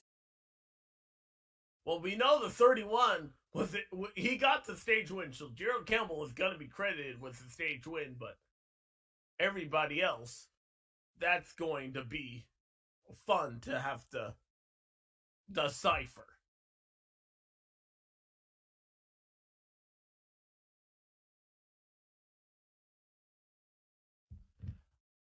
We have somebody in our as we see the second I didn't see this second part of this wreck, so this wreck even bigger than what I initially thought. Alex, did you forget to lock the door of the booth? I did. I totally forgot it. Ethan Burrell has joined us here in the booth. Ethan, nice to see you, man. Good evening, guys. How are we doing? We're doing pretty well. We were doing well until a couple seconds ago. Yeah, until the big one taking place there for a stage break. What did you see out of that? Yeah, I just saw, I'm sure you guys have touched on it, but this current package, later in a tire run, you kind of make a lane change like that in the corner, and I mean, you just completely lose the back end of this car. So, um, obviously that caught Chris right off guard there with that move, and I think this second wreck is kind of just a chain reaction, like we see here, everyone checking up for it and kind of piling together, and everyone just kind of runs out of room here. But man, I saw a couple of my cars get wiped out. What a bummer. Yeah, they were running 1-2. RC Anderson got a piece, and this is the second wreck, as you say, in a lot of cars. Accordion effect. Fueled up racing, Wyatt Canadal. Got a piece of the action as well. As a car owner, that's your worst fear, seeing multiple cars involved. Yeah, for sure. I know, what a shame for RC. I saw Josh Clark's got a good piece of it. We'll see. Chad was getting ready to come into the pits too, from what I was hearing. Yeah, let's see. That's right behind Brandon. Is that Brandon Key in the 33 car? This is down the back stretch, so we got some time. Yeah, see, they're a ways behind the wreck here, but this is about probably when the wreck begins, and you can. Oh yeah, look at that. Just a little bit of contact. I don't think that's gonna hurt either one of those cars, thankfully, but it's just so hard to synchronize checking up like that. And those guys probably thought the track was clear. Maybe somebody started coming back up, and then they had to hit the brakes again. I don't think if it wasn't for the stage that Chris Wright would have made that move, because he had been working with the one car, and that's probably the last person he wanted to take out. Oh, for sure. And those guys go back years. Those guys are teammates over in the Erska League. Those guys are good buddies. So I'm sure it's stage break coming up. You're going for the pass, trying to get points, and it's just this car. It'll really catch you off guard how light the back end gets. But here we go. Is that more of the package that they're running, or of the fact that these guys were on tires? It's a combination. This package, it seems to be really heating up the rear tires. It's already pretty light in the back end, and once you start losing that tread, it gets real dicey if you make any sudden moves. All right, back under the green flag here, Jared Campbell, stage 2 winner. He was able to survive the calamity. We'll see who else will be able to join him here. Yeah, Gerald Campbell's very experienced Daytona racer. He knows how to get it done here. David Tooker's looked strong in that 19. And look, Tate Lytle's creeping up there. How about that? I expected him to be in that wreck. Talking to Tate, just expected to be. He was able to miss that one. Yeah, he has a knack for ending up on the wrong side of things at these plate tracks, and hopefully don't jinx him here talking about him, but maybe it's just because we expect so much of him. We come to plate tracks and you just never know, right? Yeah. Well, you still got 2 cars from my look of things inside the top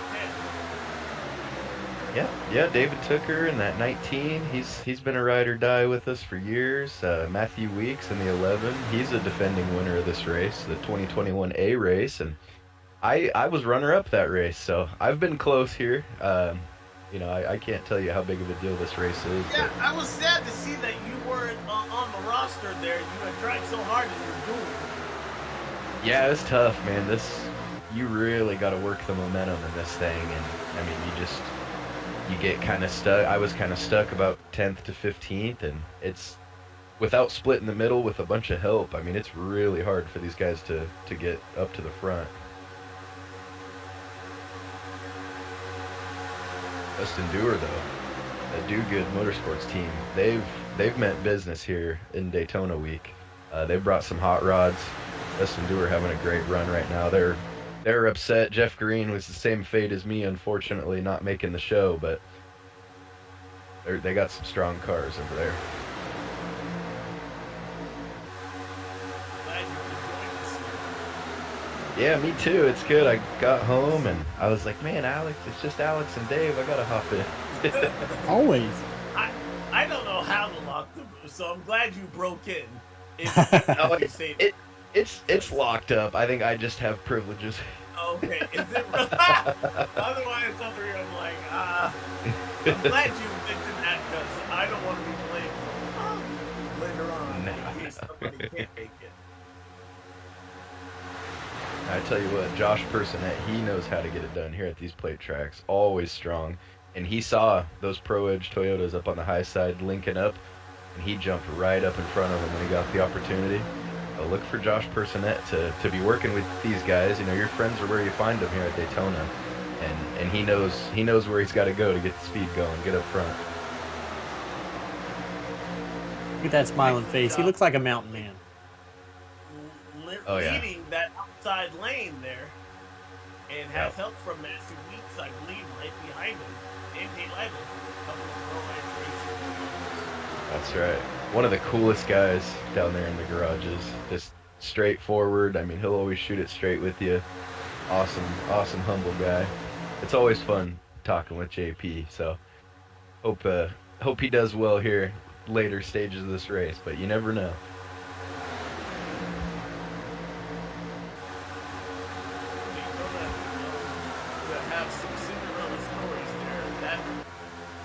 That wreck took out a bunch of contenders. That always opens up that possibility. Most definitely. Daytona 500 win in real life is Trevor Baynes.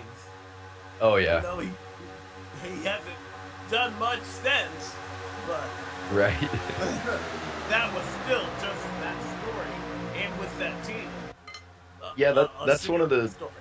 That's one of the beautiful things about Daytona, and Talladega too. But I mean, Daytona just means that much more. Where, you know, it levels the playing field to an extent, and I mean, it really is just so rewarding for guys to be able to get it done here. It's by far the biggest win you could get in NASCAR. One of the biggest wins you can get in our series as well. But Daytona 500 champion, people are going to see that stamped on your resume. That's right. And another guy I want to shed some light on, Ethan Stanley, in the 92. He got his way into this race, and he's kind of been looking for his big breakthrough in the elite stock car side of things. He's always got just amazing raw speed. He's a great driver, and another cool guy down there to race against. And you know, that what a big win it would be, kind of as a breakthrough win would be Daytona. Ethan Burrell shedding some of the Cinderella stories that we were following here. Oh, a little bit of a blink, I believe. Was that Dustin Dorr or was that Kevin Lee? We had seen that from that 31 car. But I don't. I just know with a blink at the front of the field, that's not something you necessarily want to see a lot of. Right. Especially from. Not trying to play favorites here, but I'm watching that 11 car, that 213 Camry up there leading the top, and Matthew Weeks. I mean, there's not much else to be said about him here at Daytona, and if he's got that high line rolling, watch out if these guys get some more momentum up there. And he's got a great pusher, Tate Lytle, right behind him. And you're trying not to play favorites. It's hard not to. Your cars are leading that outside lane there. That's right.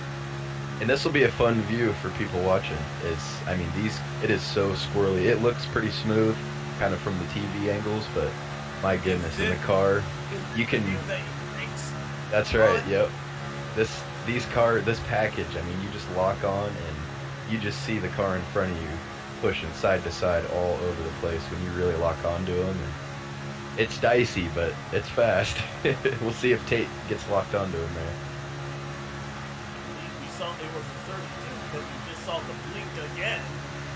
Yeah, if we stay on this down the backstretch, and we should get a good view of how dicey this can get pushing in these cars, because I imagine Tate's setting up a run right here, trying to time it. He's going to get right on him here, and now he's going to lock on all the way down the backstretch. And look at that momentum they're carrying. They're passing the 18 like he was standing still here, Yep. and now the 11 actually went to the inside, and now you're looking suddenly at the lead. Yeah, that's right. And see, we're still not quite close enough to the end where I would imagine towards the end of the race, those guys are going to stay up in that situation. I think right now they're kind of, it's sort of a common courtesy. You know, the guy behind you is pushing you hard and heating up his engine temperature. You kind of drop down, give them the clean air, and then let them try to do it too. But later in the race, if that high side gets rolling like that, those guys are not going to move down. They're going to keep blocking that line.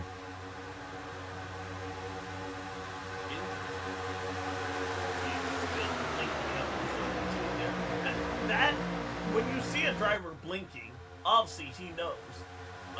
But what's that like trying to help that guy, or are you kind of mad that he's blinking in front of you? Yeah, it's tough, especially at a place like this, at a more standard, maybe mile and a half or short track, you know, where you're not pushing each other.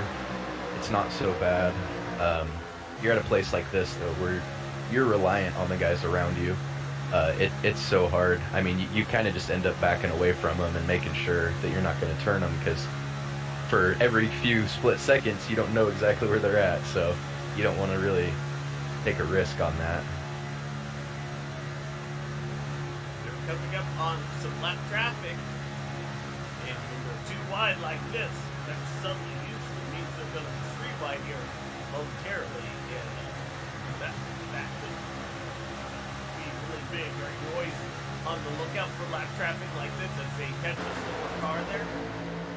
Yeah, for sure, and you're hoping that some of the guys towards the front of the pack are calling that out. Usually they will. And another problem is the side draft is so strong in this package that any sort of 3 wide, I mean, it'll really get these guys out of shape. You saw the 01 of Gavel got really squirrely going around the lap car right there. So any little shakeup like that can really affect these cars. They idle back to the point. Matthew Weeks' teammate, Stanley, independent. The little engine that could, showing some muscle here. We're about 3 laps away from the final quarter race of this, the quarter race distance of this race. Yeah, and these guys really starting to file out up front. So we'll see if that high side can get back rolling. Oh! Car in the wall, I Oh, think. what a save. 45 My hit it. goodness, who was that? That's the 45 there. That was a whale of a save, because man, these things start stepping out. I mean, it's basically game over. So that was an incredible piece of driving right there.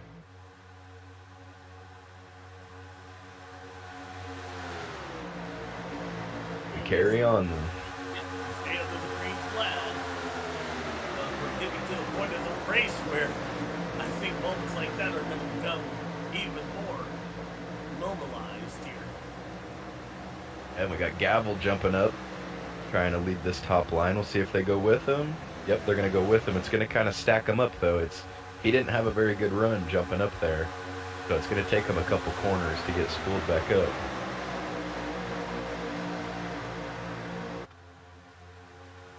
Gavel running a paint scheme, which I'm not used to because normally he didn't run a paint scheme here. This is brand new.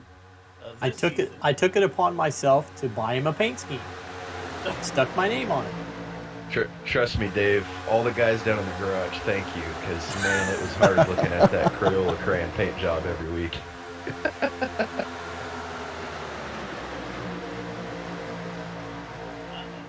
Oh, Dewar blinking leading the top. See, that is not what you want, because that's going to kill any sort of momentum that they have if he keeps blinking. And look at that, Gavel doesn't want anything to do with it. That's unfortunate because not only does that hurt you as he gets knocked around there, but now. Oh no, look at that. Oh, we're there going they go. around. There goes the 19 and the 64. Andrew Rucker. Oh, Rucker. Caution is out. Trey Holmes involved boy. in this. Oh, Rucker. But a lot of drivers going to take this opportunity to fix their damage there. That's unfortunate. That all began from this 3-wide move. I saw Rucker. Oh no, Dewar got into the wall. And Rucker could not get away from him. And all right, Rucker. Rucker, I apologize. I was about to blame you there. Oh, Jonathan Cutlip. That's another one of the Cinderella story guys. He earned his way into the duels the hard way, and he might be okay though. I mean, we'll have to see what his damage turns out to be, but tough break. And was it Holmes that we saw get hit right at the end again? Yeah, Holmes got tagged a couple times, I think. That might be a view we want to get. Trey Holmes in the 88 car. Looks like he gets tagged initially, and then I think he gets some more contact in the aftermath. Did R.C. Enerson get caught up again? Oh, maybe. And then he's going to get sent to the Uh-oh. inside wall. Yes. Oh, yeah, that's a killer right there.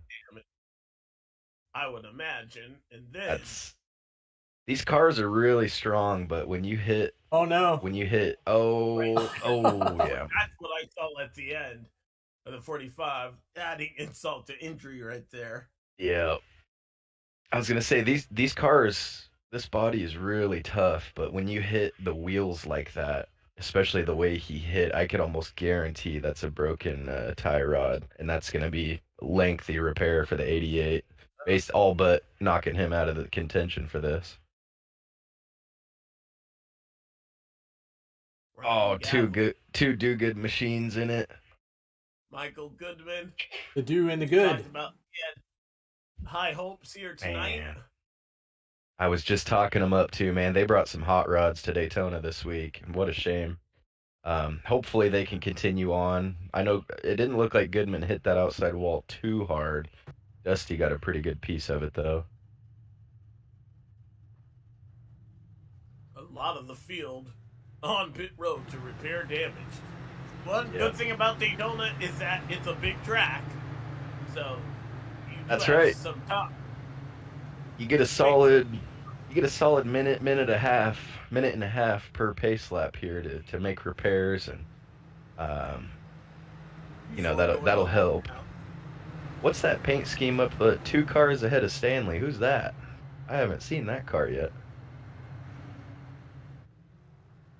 Dustin being issued a tally for that wreck.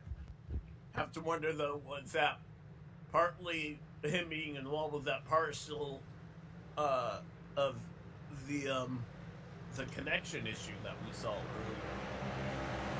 earlier? I'd almost look, that's a beautiful paint scheme Jesse Rasmus brought out. I would almost imagine after seeing that, I think just that 3-wide situation, and we saw the 32 kind of come down, entering the corner, get a little bit of a side draft on the 0-1.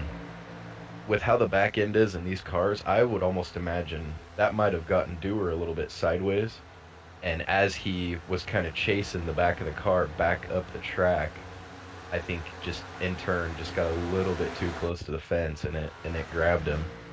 And Rucker was already kind of trying to figure out who he was going to follow. Yeah, see the side draft, and it really gets Gavel out of shape, but I almost think Dewar got a little out of shape from that too. And Rucker was trying to figure out which line he was going to follow, and then Dewar in the wall just totally stacked it. Yeah, Cutlet had nowhere to go, and then oh man, just Man, Michael Good, I hate that moment. You think you're through it, there's Yeah, nothing out your windshield, and all of a sudden you see the outside wall the right just rear, out yeah. of nowhere. Take a look and see. We're on board with the 44 car. Yeah, this is the worst feeling, man. You think you're past it. Everything's fine, and gone. You even think that you're. It didn't even look like he knew it was coming there. Yep, and I promise you, he saw them out of the corner of his eye starting to get spun around, and he just looked straight and went for the green pastures and just barely got tagged. All right, back to green flag. Look at that, Ethan Stanley leading this thing. Still about 47 laps to go, so we're not done with the green flag. Now, if it were to go green here to the end, Yeah, do we know a fuel window? I'd have to imagine they're getting close. like 38 laps. Okay. So, may not be quite close enough for people to bother trying to save, but we're within the last 50 laps of the Daytona 500, and history says that there's not high chances this runs green at the finish. Yeah. See a couple of new faces in front of 26. Leaving that outside line. Is that a... Oh, trouble! Contact. It took her man. right into the inside wall. Oh no, we might stay green from that. Oh, what a shame. Oh yeah, he's They broken. took her with a massive hit, and there was no question about that. He was turned by another competitor. Outside lane, yep. Oh, that is yeah. a terrible hit. Yeah, And that's... another Rolex car. Man, facing an untimely- I might have brought some bad juju up here. Yeah. All right, Weeks. I'm not going to talk about Weeks for the rest of the race, or Lytle, I promise. Lytle's still up in second. You're right, we still stayed green from all that. Yeah, just the way that they spun, it doesn't trigger that automatic yellow. If it's far enough off the racing surface, iRacing will not throw a yellow for it. And Tooker did the right thing, just pulling it into the pit. He didn't get up anywhere near the racetrack after he wrecked. That's unfortunate, though, for him, partly because that wreck was not his fault. It was just the wrong place, wrong time. Yeah, exactly. Just another one of those situations, man, just blindsided. But how about that? Ethan Stanley in front of the defending series champion. Oh yeah, yeah, that's a big deal. Even if it's just Daytona, the first race of the season, it doesn't matter. You're still leading the Daytona 500. You're still in front of the defending champ. A bunch of these guys have multiple wins behind him. Gerald Campbell right there, multi-time champion. It's a big deal right now. In that outside line, Joshua Personette also trying to help out. Come around. Andrew. Car, Yeah, Andrew Rickard destroyed. He's just limping that thing around, trying to salvage some points. But boy, Tate Lytle's really shoving Ethan Stanley out there.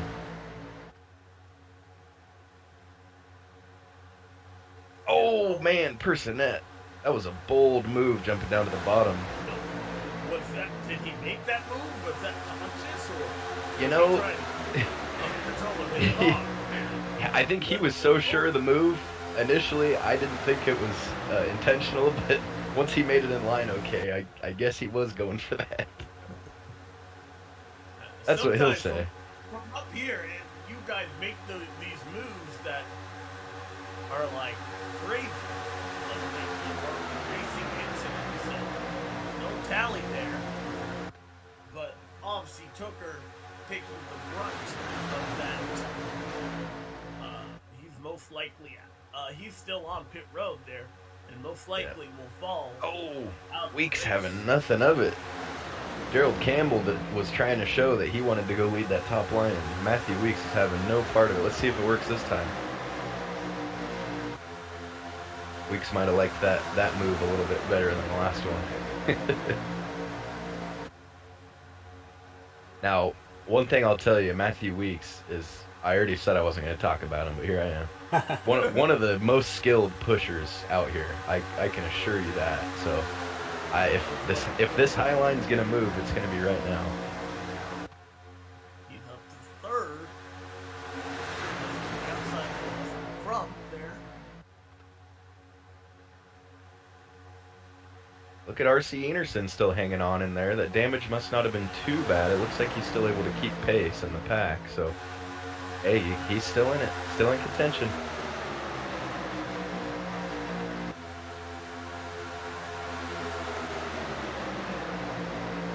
Another one of those Cinderella stories at 33, Brandon Key. He's been around Elite off and on for years now, but just never really had his big breakthrough. And here he is, fighting it out in the top 10. The 92 got pushed to the side by the 56 star. I assume I know it's time. And we're getting to that point where it's about to be go time there. When do you crank up the energy inside the race car knowing that, hey, this is starting to look like it could be for the win? What do you have an internal clock there, you said, or? I'm going to go with that last yellow. We had, roughly 50 to go around that last yellow. For me, that's go time. It's you can't wait.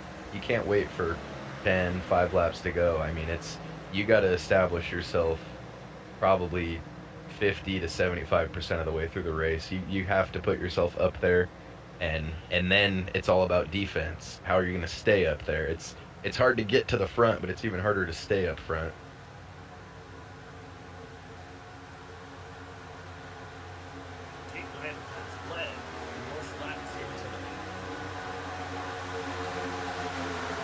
And I wouldn't want to be pitted against that top two on the high side, because those guys have worked together numerous times. They're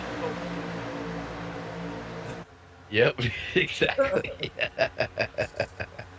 But Ryan Gavel, he is super aggressive and quick here.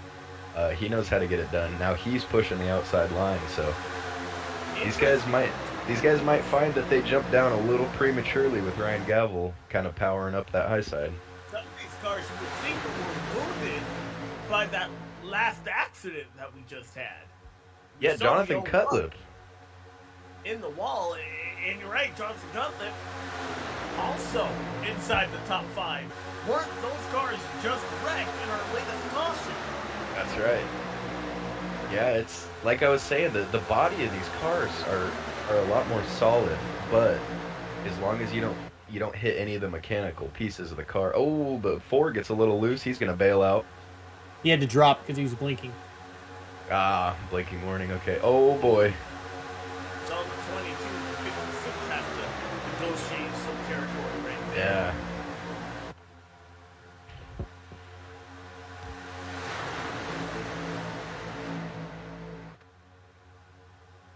Jacob, pull you. Right.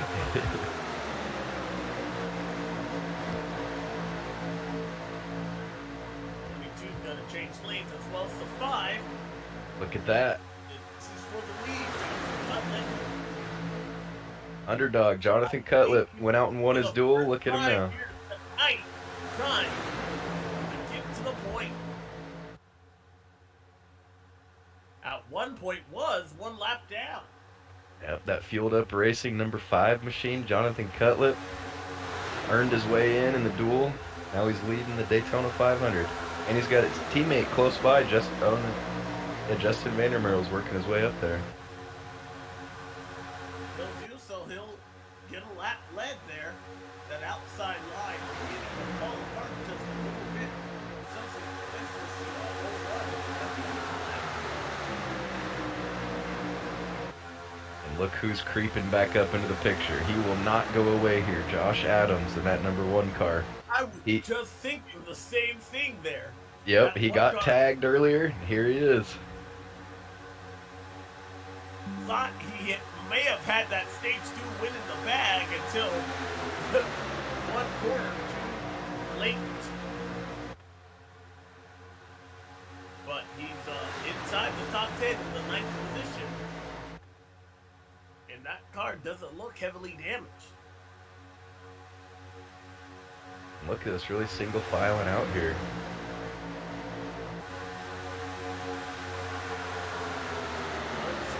165 there, about 35 laps, I believe. This from this point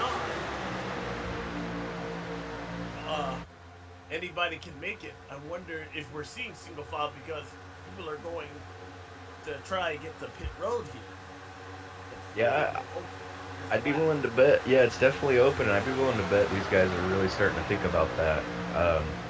It's going through their head. You know, I feel like a lot of them are going to wait till the last minute and just top off just for enough fuel.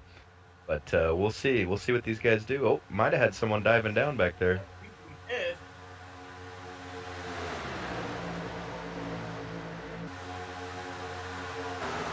That was going to be my next question for you there. If you see the 5-car lead, do you take fuel only or do you decide on tires? Are tires that big of an advantage with 10 or 12 laps to go on a run? Yeah, it really depends. If handling's been an issue throughout the race, I mean, I would say this car you can get away with not taking new tires. However, it'll be real dicey. But I mean, if the track temp's hot out there, if these guys have been struggling for grip. Oh, there it is. Oh, did they save that? And a couple of others, and they all save it. Oh my goodness. How? I do not know. What a save. They're 3 wide. I saw Latham Joyner, yes. Oh, they were man. coming across. This is that lap traffic. We talked about that earlier there, Dave, about catching lap traffic and how that could play a factor. They catch the lap car of the 03 of Latham Joyner. Oh, look at that. 24 just getting sideways. Yep. And then what was that? Gerald Campbell looks like got a piece of Latham Joyner. Does a nice Latham job of just saving it. bailed out. He does. No fault of his own. I mean, he's just on the racetrack. He got ran into, but that's the problem we have with lap cars here at Daytona.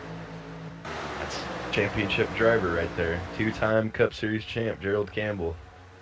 Incredible job saving it. Oh, there we go. The round. Joshua Adams was Gerald Campbell, we were just talking about him, gets a piece of the action as well. Oh, Michael Hosick, he was doing a great job. Hopefully his machine's okay. Let's see what happened here. Might have been Gavel trying to give a push to Josh Adams. Just gets him on the left rear. And that's coming out of the corner. Oh, yeah.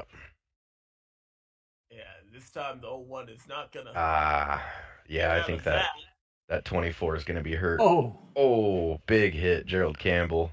Gerald Campbell into Joshua Adams as well, so...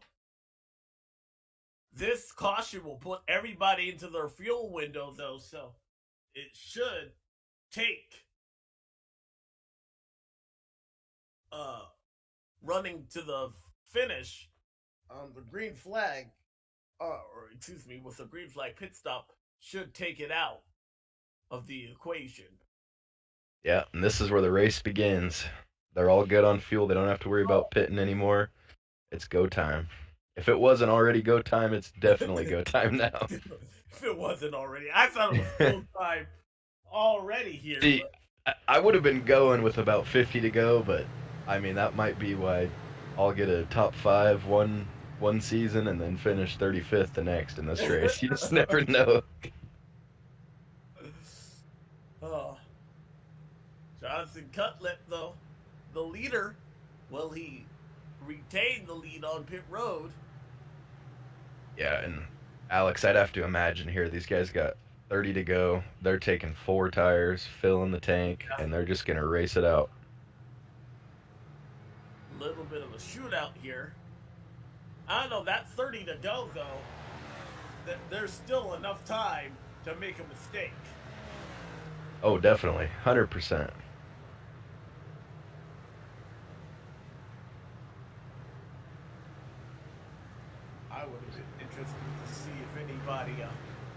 just like Huckleberry with the race off pit road.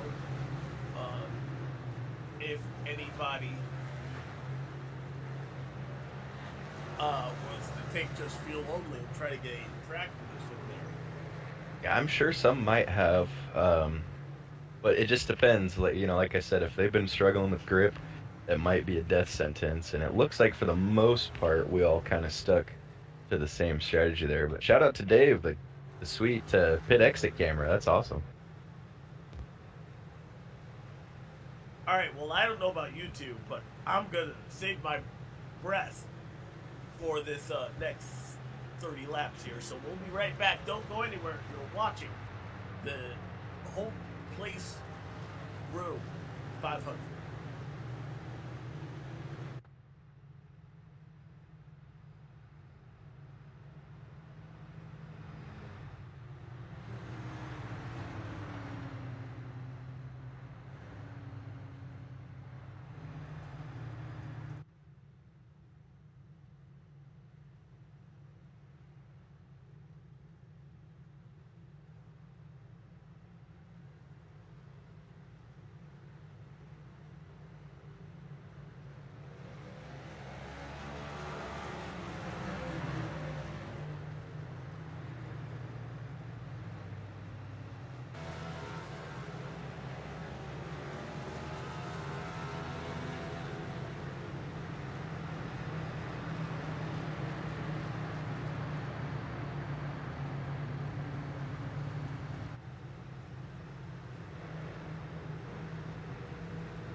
All right, we are back. Cleaning up our fifth caution flag of the day. Scott Krupp, Ryan Gavel, top two. Interesting. No, I believe that whole one is a little bit damaged. You would think Yeah, he would be. I think he's got just a touch, but it's looking good so far. He's got Tate Lytle shoving all over his back bumper. We'll see. You have to work extra hard, though. Oh, boy. And Scott Krupp hangs on. I want to keep an eye on the 22 of Garrison Hogan and the 21. Oh, What car? Because I don't believe he has the pace in that car. no. I think Tate Lytle also decided that, but it looks like the rest of the line didn't get the memo. They're going to be three wide, and that's always dicey. I'm think thinking Gavel Lytle- is damaged too much to stamp it. Yeah, and I think Lytle and then Weeks both decided separately that he wasn't going to be the car to lead this line, but the guys didn't seem to go with him, so it's just going to shuffle him back. We allowed him about 8 cars in that inside line are going to be a benefactor of that outside move. Yeah, and I'm keeping an eye on that 22 of Garrison Hogan and the 21 of Justin Vandermeerl. 21 Savage Autosport teammates there, lined up, and they got an opening to jump to the high side. If that high line starts getting a run, I'd be willing to bet those guys are going to go up and try to lead that high line. Oh, All right. Freak you out for a second? We interrupt your program to bring you this soon-to-be broadcast announcement.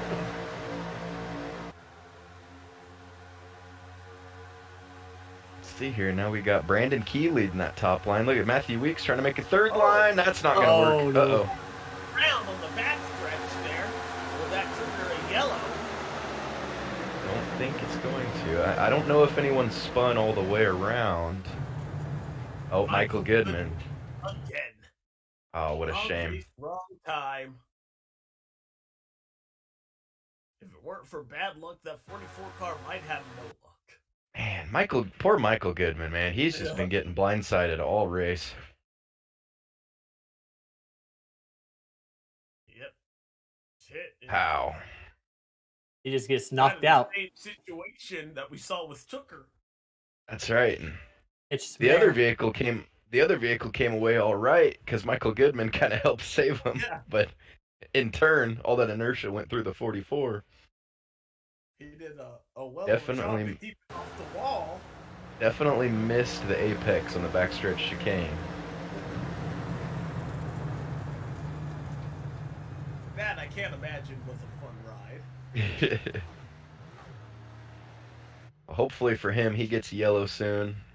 He'll get to group back up with everybody, get right back in contention for this. And, speaking of and there it is. under our sixth caution flag of the night. Let's see what happened here to bring this out. There.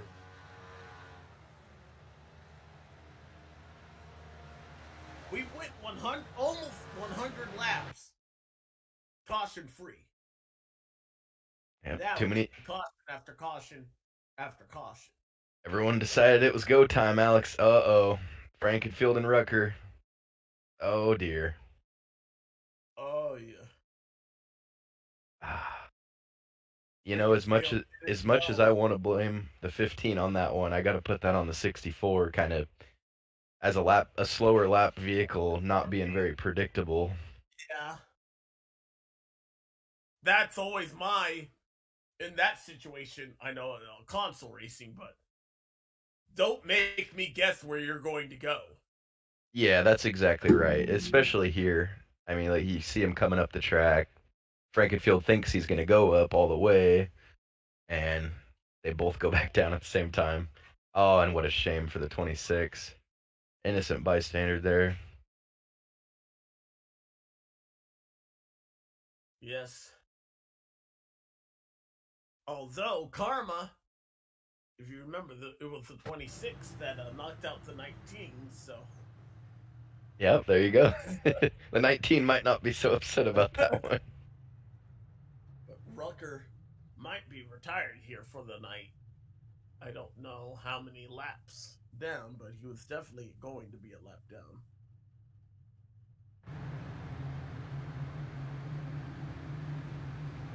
Well, Scott Crump said on social media that you wouldn't see him in this race until the end. He was not lying. Well, yep, that checks out. It's 24 to go. There he is leading this thing. The story of the race, though, and I guess we can do it under this caution because the counter is officially clicked down. Who do you like there, Dave? I like the 5 car, Jonathan Cutler. I like where he's at. He's in a prime position to do what we saw last week, and that was when he was able to win his duel. We've seen Daytona play a host of Cinderella stories before. What a day would be to see that 5 car victory lane. I'll probably take you Ethan got, Dave? Stanley. I'll take Ethan Stanley. I like it. Like that pick. He's a great driver. He's got the will to win this thing. Just has to execute. Oh, let's see. Who do I want here? Who do I want? What do you have there? It's a booth tradition. You know what? I've been keeping an eye on these do-good machines this week. They got hot rods. I know Dustin Dewar's been banged up a little bit, but he's still up in contention. I'm going to go with that 32, Dustin Dewar. He gets it done.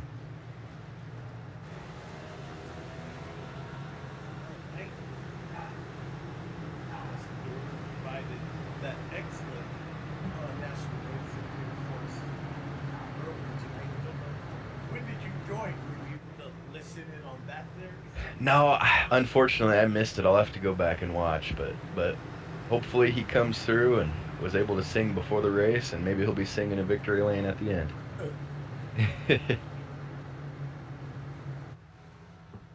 It'll be 22 laps to go, and keep in mind we do have up to 3 attempts in the Elite Series of a green-white checker. Hopefully we won't have to use them, but That's the hope. We will see.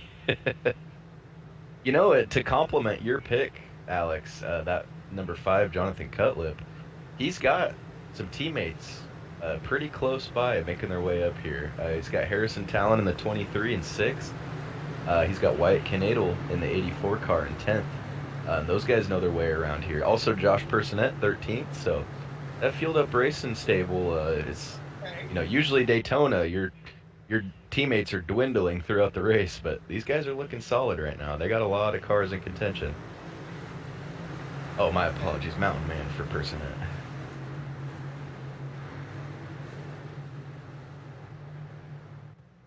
we are about to find out just 22 laps from the green flag here or the checkered flag, excuse me, at Daytona. We get the green flag though. Jonathan Cutlip had a really great launch there, and if they get a good push down the backstretch, he might be able to clear that bottom.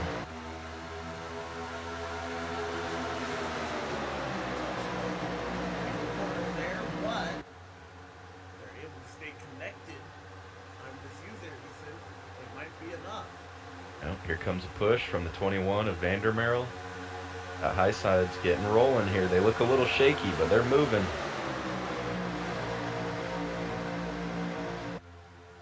Cutlip not quite close enough to be able to clear down, but they're going to give another good run at it here. They're really stacked up. The 23 Harrison Talon. Haven't talked much about him at all today, but he's having a great run. That's a driver we typically don't talk about being up front very much. He's doing an excellent job moving us along here today. That's right. Man, look at that. The 21 and 5 are connected right there, and they really got a good run. Harrison Talon pulling up. That's going to add some more support, and they are flying up there in that high line. Yes. Question is who in that high line is the first to bail out, though. It looks like the first 3 cars now they take to the bottom of the racetrack. Opens up for that ailing 01 of Ryan again. Yep, and look at that. People already deciding, oh, they don't feel so confident about it. We saw Weeks and Lytle try that earlier, and nobody went with them. And I think that's going to be the case as well. I'm not sure who that is that tried to jump around the top. But... Gavel's trying to block those top 2 lines. Yeah. Yep. Cars around him are saying, hey, you're holding us up. Gavel's saying, well, you just got to deal with it. I want to lead this thing. Oh, caution. Where is that at? Behind here, that must be in the back of the pack because nothing happened here. Interesting. Yes. Oh, man. Is that Chapman in the 6 and 31 car? His troubles now continue. Oh, boy. Oh, 26 again. Yeah. And Gerald Campbell. What a shame. He was having such a good night. And then I hopped up in the booth and he started wrecking. So, everybody that's listening right now, please forward your hate mail to the 37 car. Pro Edge Racing. Yes. Add it to the tab. We got a good collection. Gerald will take some shots at me next truck race when he's up in the booth, so it'll come back. If you hear that, Gerald, it was his fault. Take it easy on me, Gerald. Take it easy.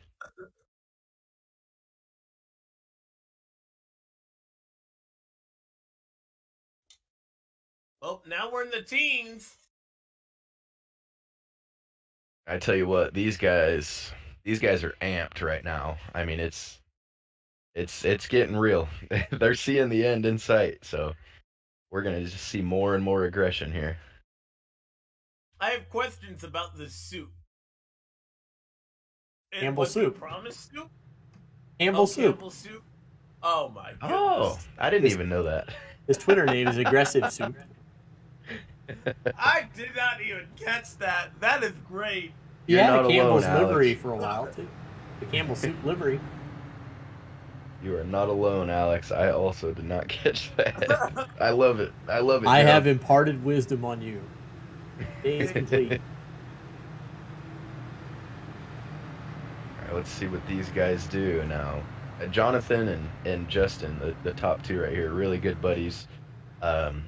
They've worked amazing to get out to that lead, but Harrison Talon is Jonathan's teammate, so I wonder if he's going to try to coordinate this start with Justin, or if he's going to choose the line that Talon's going to be in. I'm interested to see. Friendships are often, and friendships are broken here on restarts. Oh, most definitely. All it takes is, as the guy leading is thinking that you got coordination behind you, and then you get up to third gear and they're still next to you. Mhm. All right, well, why don't we use this break to save our voice? So we'll go to break and we'll be back for the restart here. We'll be right back.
Welcome back to the Homeplace Beer Company 500. Moments away, and it looks like Jonathan will let you start the outside. He'll switch lanes immediately. Pick up his drafting partner to 21 into 23. Leaving Scott Crump out. Yeah, and those guys went a little early. You could tell because the field's really split up. So these guys definitely coordinated that. And now we got three buddies leading that bottom line. So Jonathan Cutlip's sitting in a really good spot for now. There would probably be no bigger celebration to win this race by that 5 car. Oh, definitely. But we got Scott Crump, Ryan Gavel up top. If Ryan Gavel's got anything in that car pushing, those guys are going to be a threat to those guys up front right now. So I'm curious to see if they get some momentum spooled up. 15 laps to go, and I'm just worried about the damage on that old 1 car. I don't think it can make a move. Yeah, and the one benefit Yeah, That- the one benefit he's got is when you're the pusher, you have a lot better chance.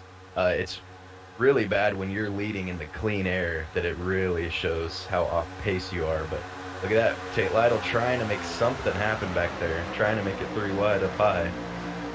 He's gonna need some help though. He's got Brandon Key going with him. 11. Look at that.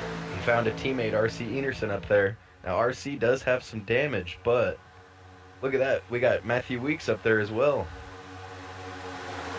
Oh, there they go. And Tate Lytle. Oh, well. Wall, and that's going to take at least 6 of them out of it.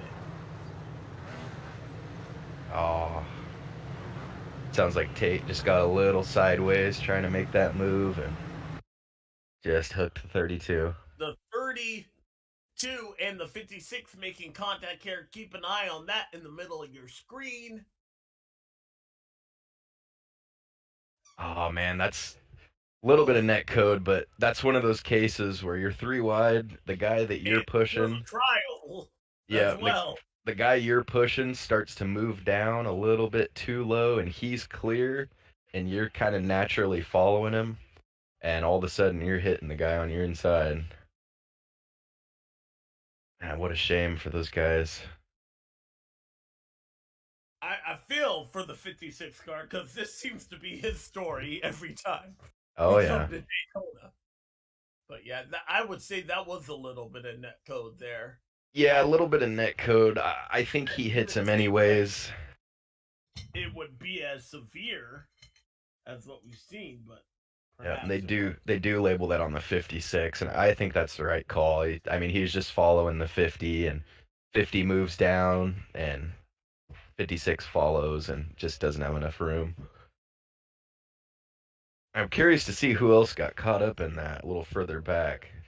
Did Brandon Key get a piece of that?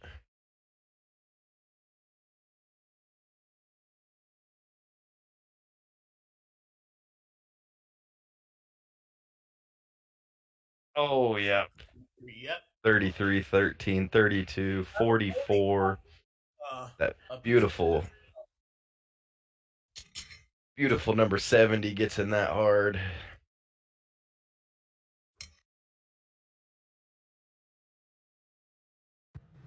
My pick's down the drain, boys. That might have been the end of the road for Dewar. So far, though, these laps winding down is exactly what that 5 car wants to see. Oh yeah, that's free laps led. That's laps going away. Less laps you have to play defense. Oh yeah, he does not mind as long as he's leading that these cautions are coming out. How about Brent Jones there in P12? He's made it through, man. He runs so good at these plate tracks. I mean, he always finds a way. Rocking a new number this season. Totally new look for him as well. Love to see it for Brent. I mean, he's one of the good guys. Always fun to see him making his way up through there, and always finds a way somehow. Always does it. Makes it through the carnage. Has a nice clean race. Ends up with a shot to win. Finished third here, a podium finish last year. Yeah, got a podium at Talladega. Oh yeah.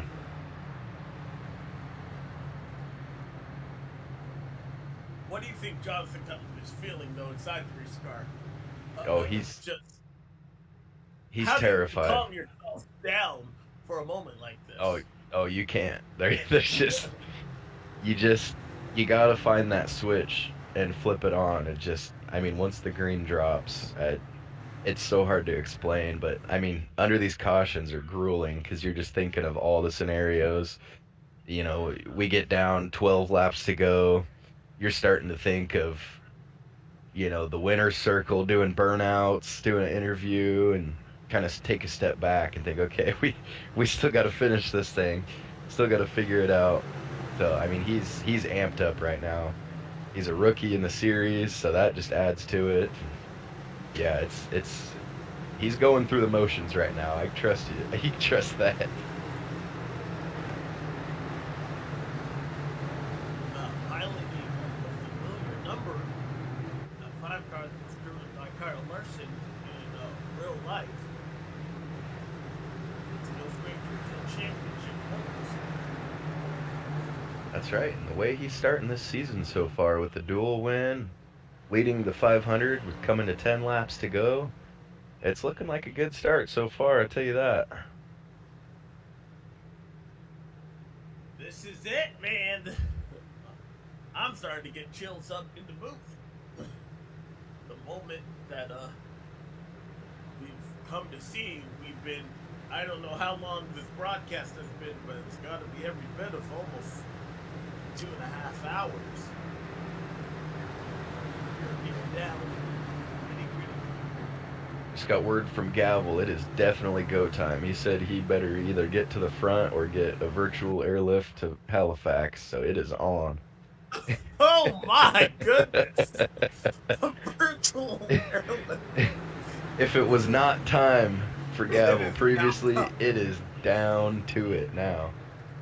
And he's got a good, aggressive wheelman. He's going to be pushing here, so whatever he's got, we're about to see it.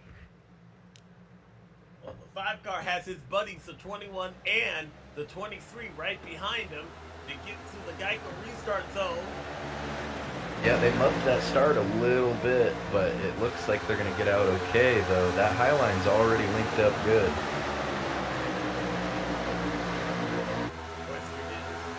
Oh, man. No lift from that 0-1. Man, if there's a time to just see how dicey this was, and on board of that 0-1 might be cool. Oh, yeah. Push past that 5 car. Yep. All you can see is a whole lot of nothing. Oh, look at that. Caution. Caution. Caution is out. Oh. What a heartbreaker for Cutlip. And Gavel, too. He had a heater of a run up next to Crump. What happened here? Take a look. This is further deep in the field. We're hearing that it might be the 64 car. Oh, is 15 coming up to Rucker? Oh, there we go. Oh, there was someone wrecking up ahead. Right, yeah. That, yes. Oh, Wesley Crump spun around up ahead. Joshua Personen in the 18 was the first car I saw sideways. Yeah, I wanna see what happened to this 16.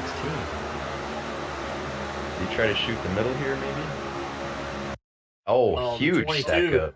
Big stack up there. Yeah, Yeah, 22 gets in the back of Talon.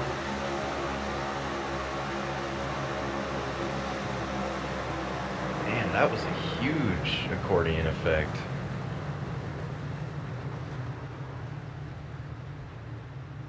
Those guys just had such a big run coming up to Cutlip, and when they got to him, I mean, it stacked.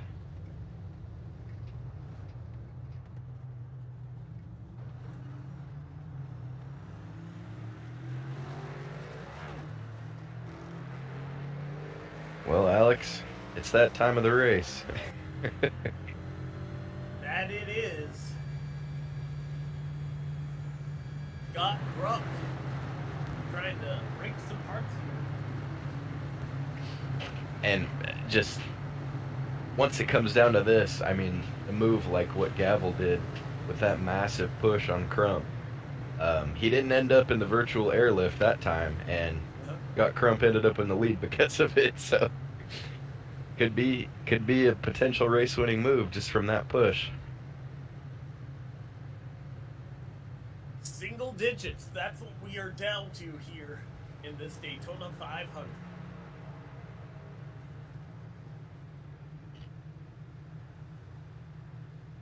It's been a heck of a day. Our first caution started on lap 15, but after that, we went clean and green all the way to lap 115 for our second caution flag of the day.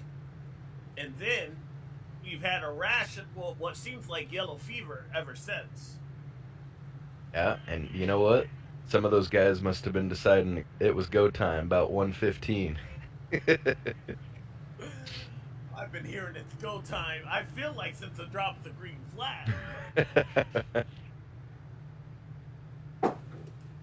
No action on secondary contact. There was, I guess, contact after the initial. It was the 30 car and everybody stacking up behind. So we're gonna restart here with 6 laps to go. Well enough time for another yellow flag. My dog. We'll be right back. Don't go anywhere. The finish of the Daytona 500 is on after this.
Welcome back. We are down to the final 6 laps here. The question is, are we done with the yellow flag?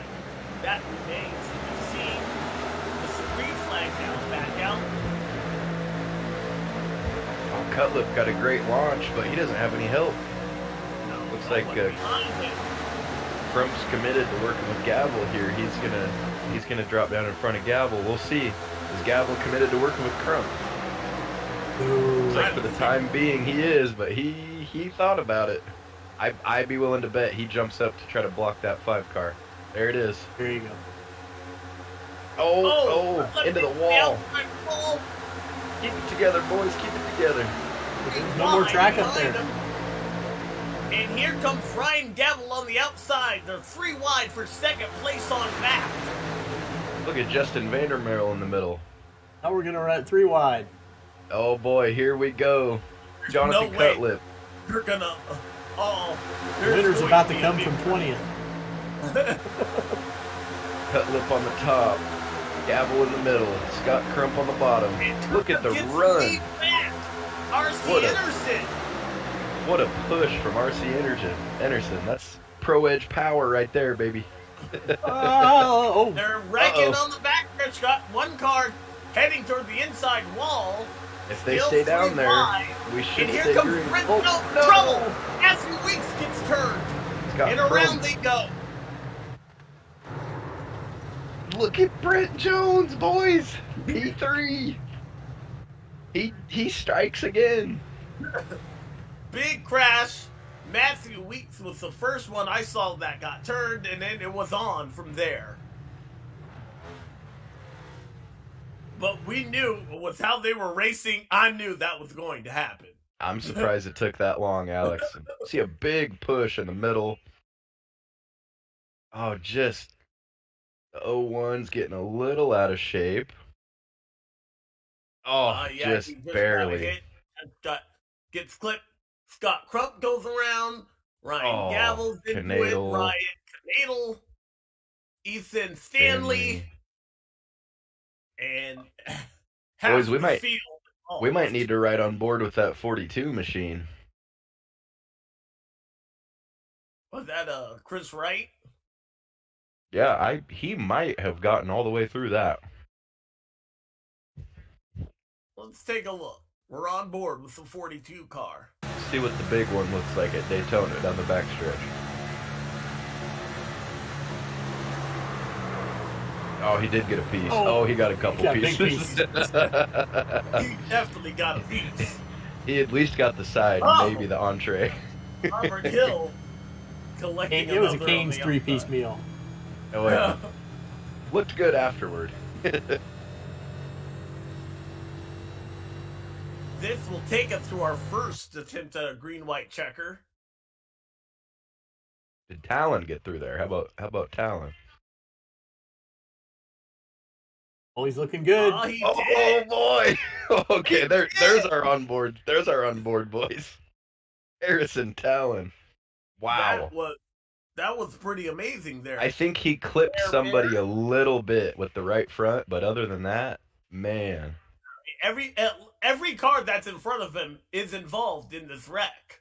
Yeah, and see, you just can't see anything. And all of a sudden, they're crashing.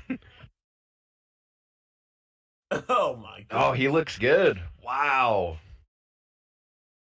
Jesus. Wow. Would be, impressed the way he parted this right there. He's farted right there. Wow, and look at that. He's going to have a shot. How about that? And R.C. Enerson, too. Where did he come from? My goodness. Yeah, he was able to get that push to Jonathan Cutlip right there. If Cutlip wins this race, it'll be because of that move. Yeah, So that Ethan, was this is one of incredible. the iRacing oddities that I don't always understand. So like when an accident like that starts, like Harrison obviously was the fourth car through, but he's going to be scored back in sixth. Gavel, who was involved, is going to be scored as fourth, even if he was involved in it. Does it like freeze the field at the instant that the caution starts? Yes, it does freeze the field. However, if somebody is unable to keep pace, it doesn't freeze them. It's really shaky. I'll be honest with you, it is really shaky, and sometimes it's really frustrating. In situations like that where somebody was clearly in it, but they get their spot back. I haven't really found a real way to kind of predict what it does. I do know that for the most part, it does freeze the field as long as you're not totally stopped.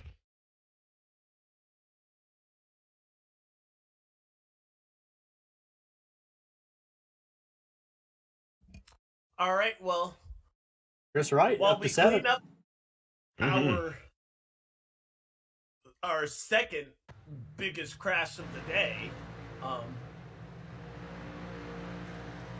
let's just take a quick break. We'll be right back for the finish of the Daytona 500 after this.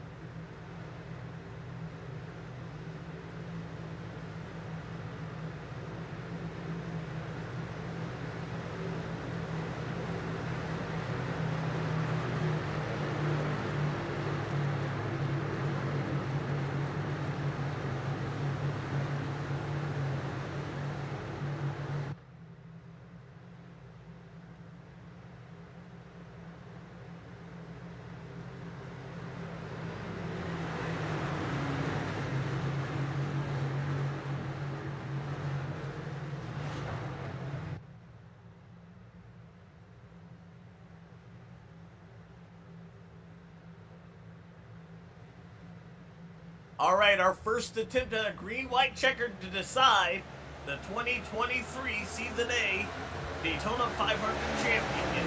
Jonathan Cutlip and R.C. Enerson on the front row. Green flag is back out. Ryan Gavel getting a big shove from Harrison Talon in that outside line, but the 5 car picks up the 50 on the inside. Yep, the 5 is going to stay loyal to the 50, who just gave him the big shot on that last run to get to the lead. Will that be to his benefit? Oh, he's looking for a block. That's getting dicey. And Harrison Talon came up. Teammates leading the field.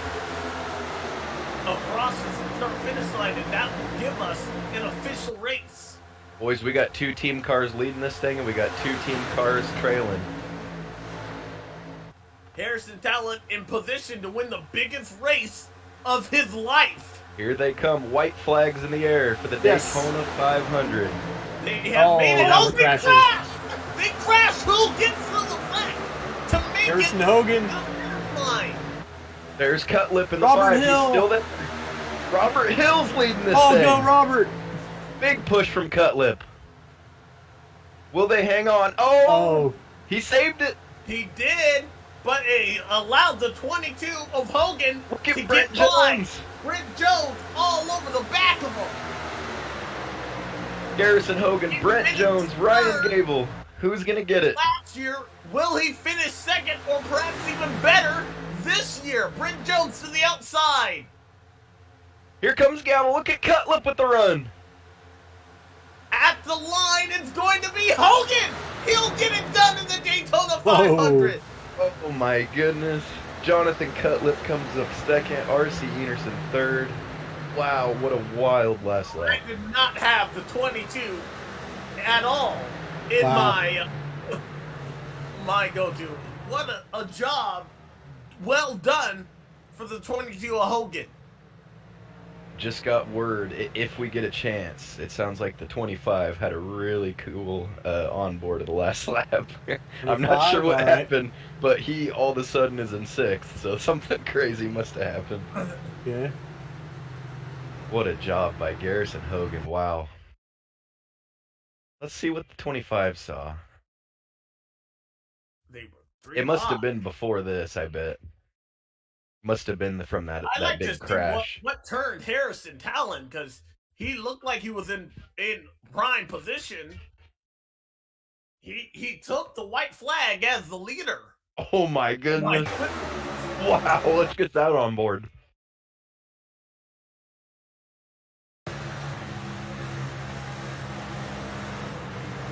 Oh, nice. Daniel Martinez. That's what you call and weaving, folks. That was absolutely incredible. But I also want to see where the 22 was in when that wreck broke out, because he had to have been. Oh, goodness. That's at least 15. Yeah, he passed. Wow. 10 or so cars right there. That was a special piece of driving. Here it There's is. Hogan doing a well of a job to get it done. Jonathan Cutlip just comes up just short, and was Brent Jones in third? Brent Jones, top 5, baby. He always finds a way. I want to say it was 4th or 5th. He always finds a way. Garrison has already left the track. Garrison. Oh man, we might have to rewind the burnouts. Let's see if we can talk to NRC. Yeah, so with Garrison Hogan, Jonathan, and RC, let's see if we can talk to our Daytona 500 winner.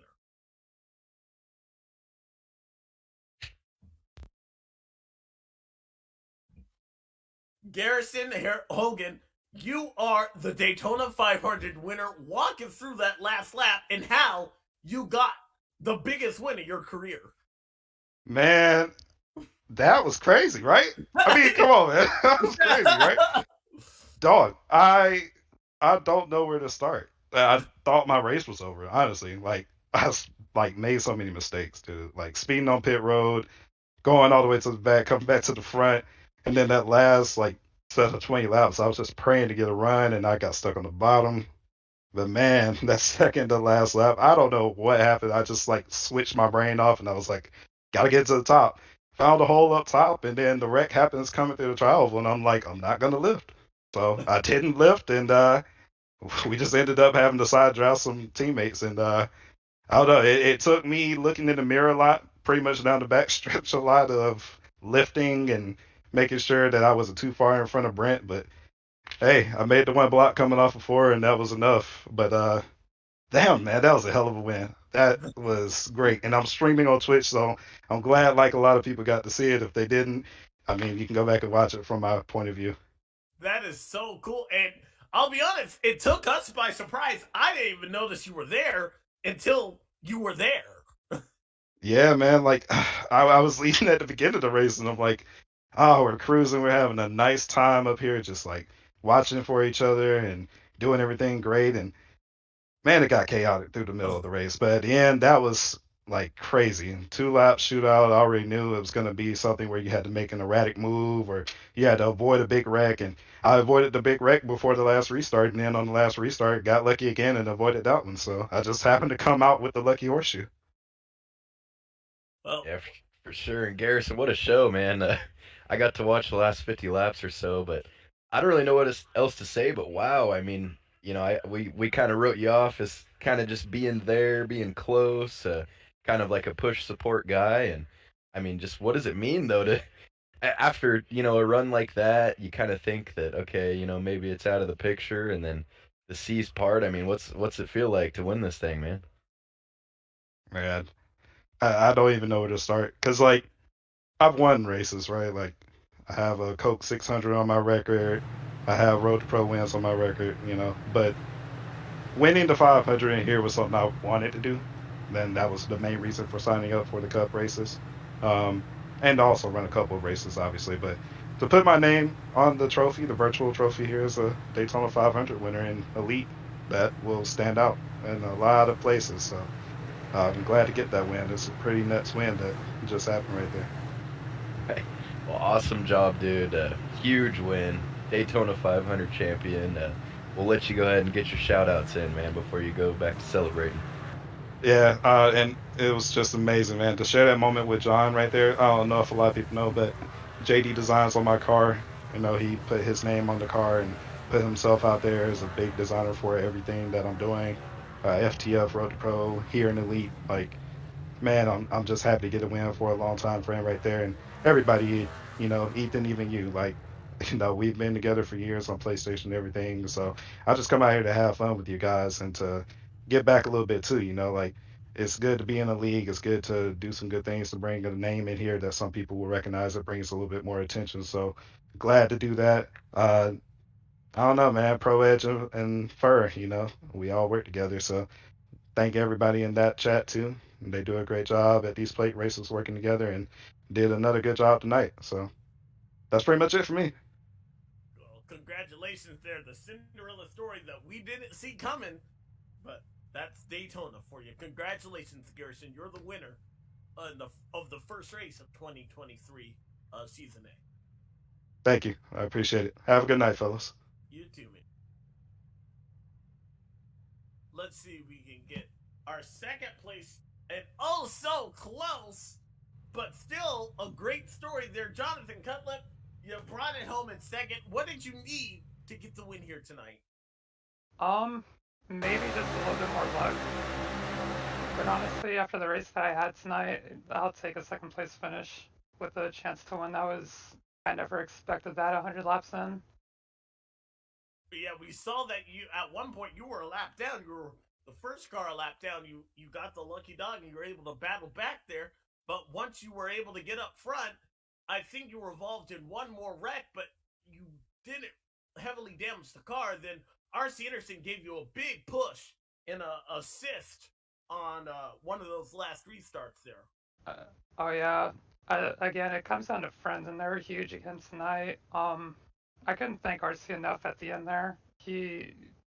I made a big mistake by the way I shoved the two, Robert Hill. I definitely was messing up a lot on that push, and unfortunately cost him a shot at it. But I was able to get back in front of RC, and he was able to, give us a chance right at the very end there. Ended up avoiding a wreck, passing the white flag. So that was definitely a huge stroke of luck for us. John, I think we might need to scratch off those yellow stripes on the bumper because, man, the way you wheeled that thing in the duel last week and the way you wheeled it tonight, I mean, you were lap down at one point, you got up to the lead, kind of got passed by, got that big shove from RC Anderson 3 wide back to the lead, almost got it done at the end. I mean, what is it? What's the feeling, man, to just have this run that you've been having to start the season? I kind of like to just keep it low, don't get too high, too low. Definitely been a good speed week so far, running up front in trucks, and unfortunately missed the Xfinity race, but came back to one last Monday and to finish second here after running 30th and getting trucked a lap down off a missed pit stop, I'll definitely walk away happy with this. When we know you got your hands in a lot of different race teams and cars, and I mean, what's the feeling getting your second Daytona 500 trophy as a paint designer here as a sponsor? Dude, I was so happy to see Garrison get the win. Like, if I couldn't win it, he's been, I mean, he's been such a good friend to us for like the past 10 years. So to see him come in and get a win, that's huge for us. Me personally, just, how good of a person he is. Yeah, well, John. Give you the chance and shout out to anyone and anything you'd like as a runner up here tonight in a great run and start for your season. Just all my friends and family, like they've been huge for getting here. Like they've been pushing behind me 100% since getting here, and I'm definitely happy to be racing with them again.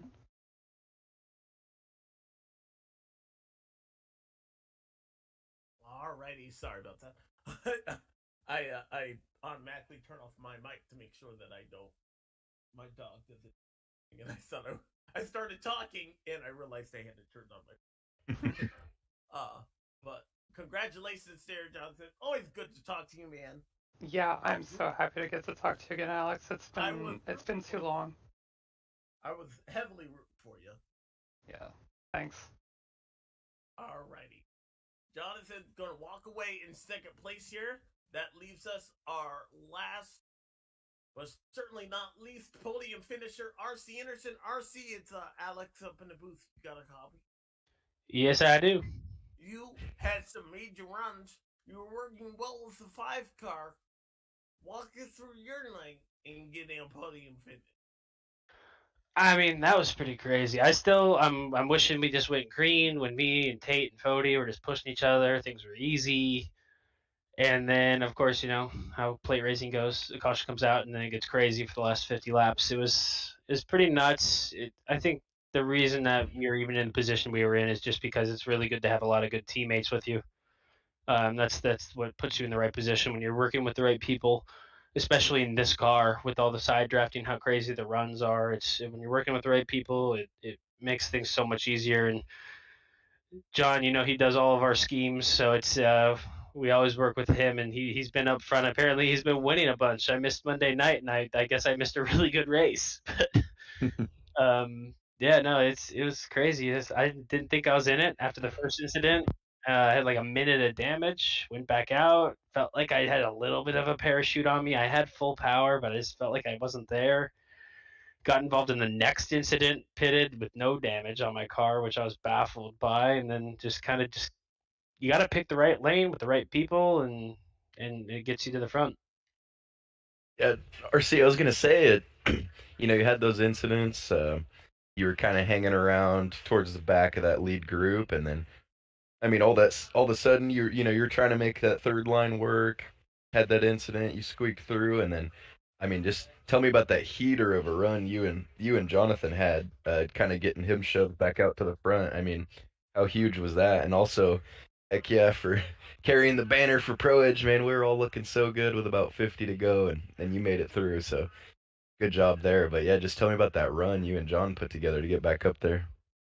Yeah, I mean, we were even before that yellow. I think I was like 12th or something like that, and I think John got shuffled up to the top, and then I got shuffled to the top. So I decided to push him. And I don't know why with 2 cars, but on the third lane, 3 wide, we started flying to the front, and I ended up in 4th under the yellow. So we go into the green white checker in a good spot. I think maybe we were first and second. We had a really good run up top, and then when we got to the yellow, I mean, the big wreck happened in front of us because we were not in a good spot for that. And when it's the last lap and you've already taken the white, why lift? Why ever lift? I just didn't lift and just prayed I wouldn't get hit by somebody, and we made it through. And then big block was thrown by Garrison to Brent on the back straightaway, which checked everybody up. John got in front of me, and I just told him, "Okay, I'm behind you." I didn't have the car to lead anything. So I was just hoping for a big draft, and I just followed him. He did the 3 lane change. Kudos to Brent Jones. I mean, if that was anybody else, I feel like, where him and Gavel were too wide and we did that 3-lane change to the outside, they would have just slapped you in the wall. And he held his own and gave us the room up top while we were coming around. And John was 0.06 off, but I'm happy for Garrison. He also was involved in some incidents. I mean, this is just kind of how the 500s go. I've only done the Indy 500. I feel like every single time I've ever ran the Elite Cup Series, I've missed the 500 for some reason. I was either out of town or something, and I finally got to do one. I'm just glad I made it all through the laps, let alone get third. Oh man, congrats on the podium run. So close. You made the most of it, and we'll give you a chance to do some shout outs, man, before you go head on out of here. The top Yeah. racing. First off, Pro Edge Racing. Yeah. They're awesome. Yes, sir. They're awesome. It's been awesome being with them. This is my starting my second season with them, and everybody's awesome. Everybody's so quick. That's the hardest part is everybody's competing with each other. So we find each other up front, and you want to race each other clean and hard. And then obviously Rayco Machine Engineering Group, they're on my cars. They've been awesome ever since I put their scheme on. I feel like we've been up front for almost everything. So I feel like it's a good luck charm because that wasn't exactly the case 2 seasons ago. And then obviously you guys up here in the booth, you guys do an awesome job. I'm definitely going to be going back and watching this over again because of how much madness was going. I might skip like lap 50 through about lap 150, but we'll get there at some point. You guys almost made a 100-lap run, but yeah, it was great. And I might skip that part of the broadcast just because the green flag portion I know is not exactly the greatest, but it's been awesome. And then of course Chad, who runs the league, he's running, I think it's 5 leagues. I believe I think it's 5 right now. We're not running Formula One. We're running a bunch. So I think it's 5 leagues. I mean, this guy, he's not only doing this, he has his own full-time job. So kudos to him for having a place for all of us to get together and have a really good night or a really bad night, depending on how your night went. But having a good night and being able to hang out with all our friends, even though we're all in different forms of the country or in a completely different country, it's really fun to race with everybody. And I keep coming back, and I will keep coming back as long as this is here. Alrighty, that was RC Anderson, 3rd place finish. Can't wait to see what is in store for you this season. And congratulations there, man. Yeah, thanks a lot, guys. All right. Well, Ethan, I want to thank you for being in the booth with us, Dave and I. It made the closing laps go time the best time there, and I'm happy that you were a part of us. Yeah, I think I got a new slogan for when I join in on these. But yeah, thank you guys for having me. I would have loved to call the whole thing with you, but I would have loved to race in it, but I came up a little short last week. But right when I got home, man, I was happy to hop in here with you guys, and I had a lot of fun, man. All right, that's great. Well, we don't want to keep anybody else there longer than what we have to, partly because I still got to work tomorrow. So this has been a great Daytona 500. Congratulations to Garrison Hogan, the latest winner at Daytona, and the latest person to etch their name into the history books and become a join APS.com Cup Series winner.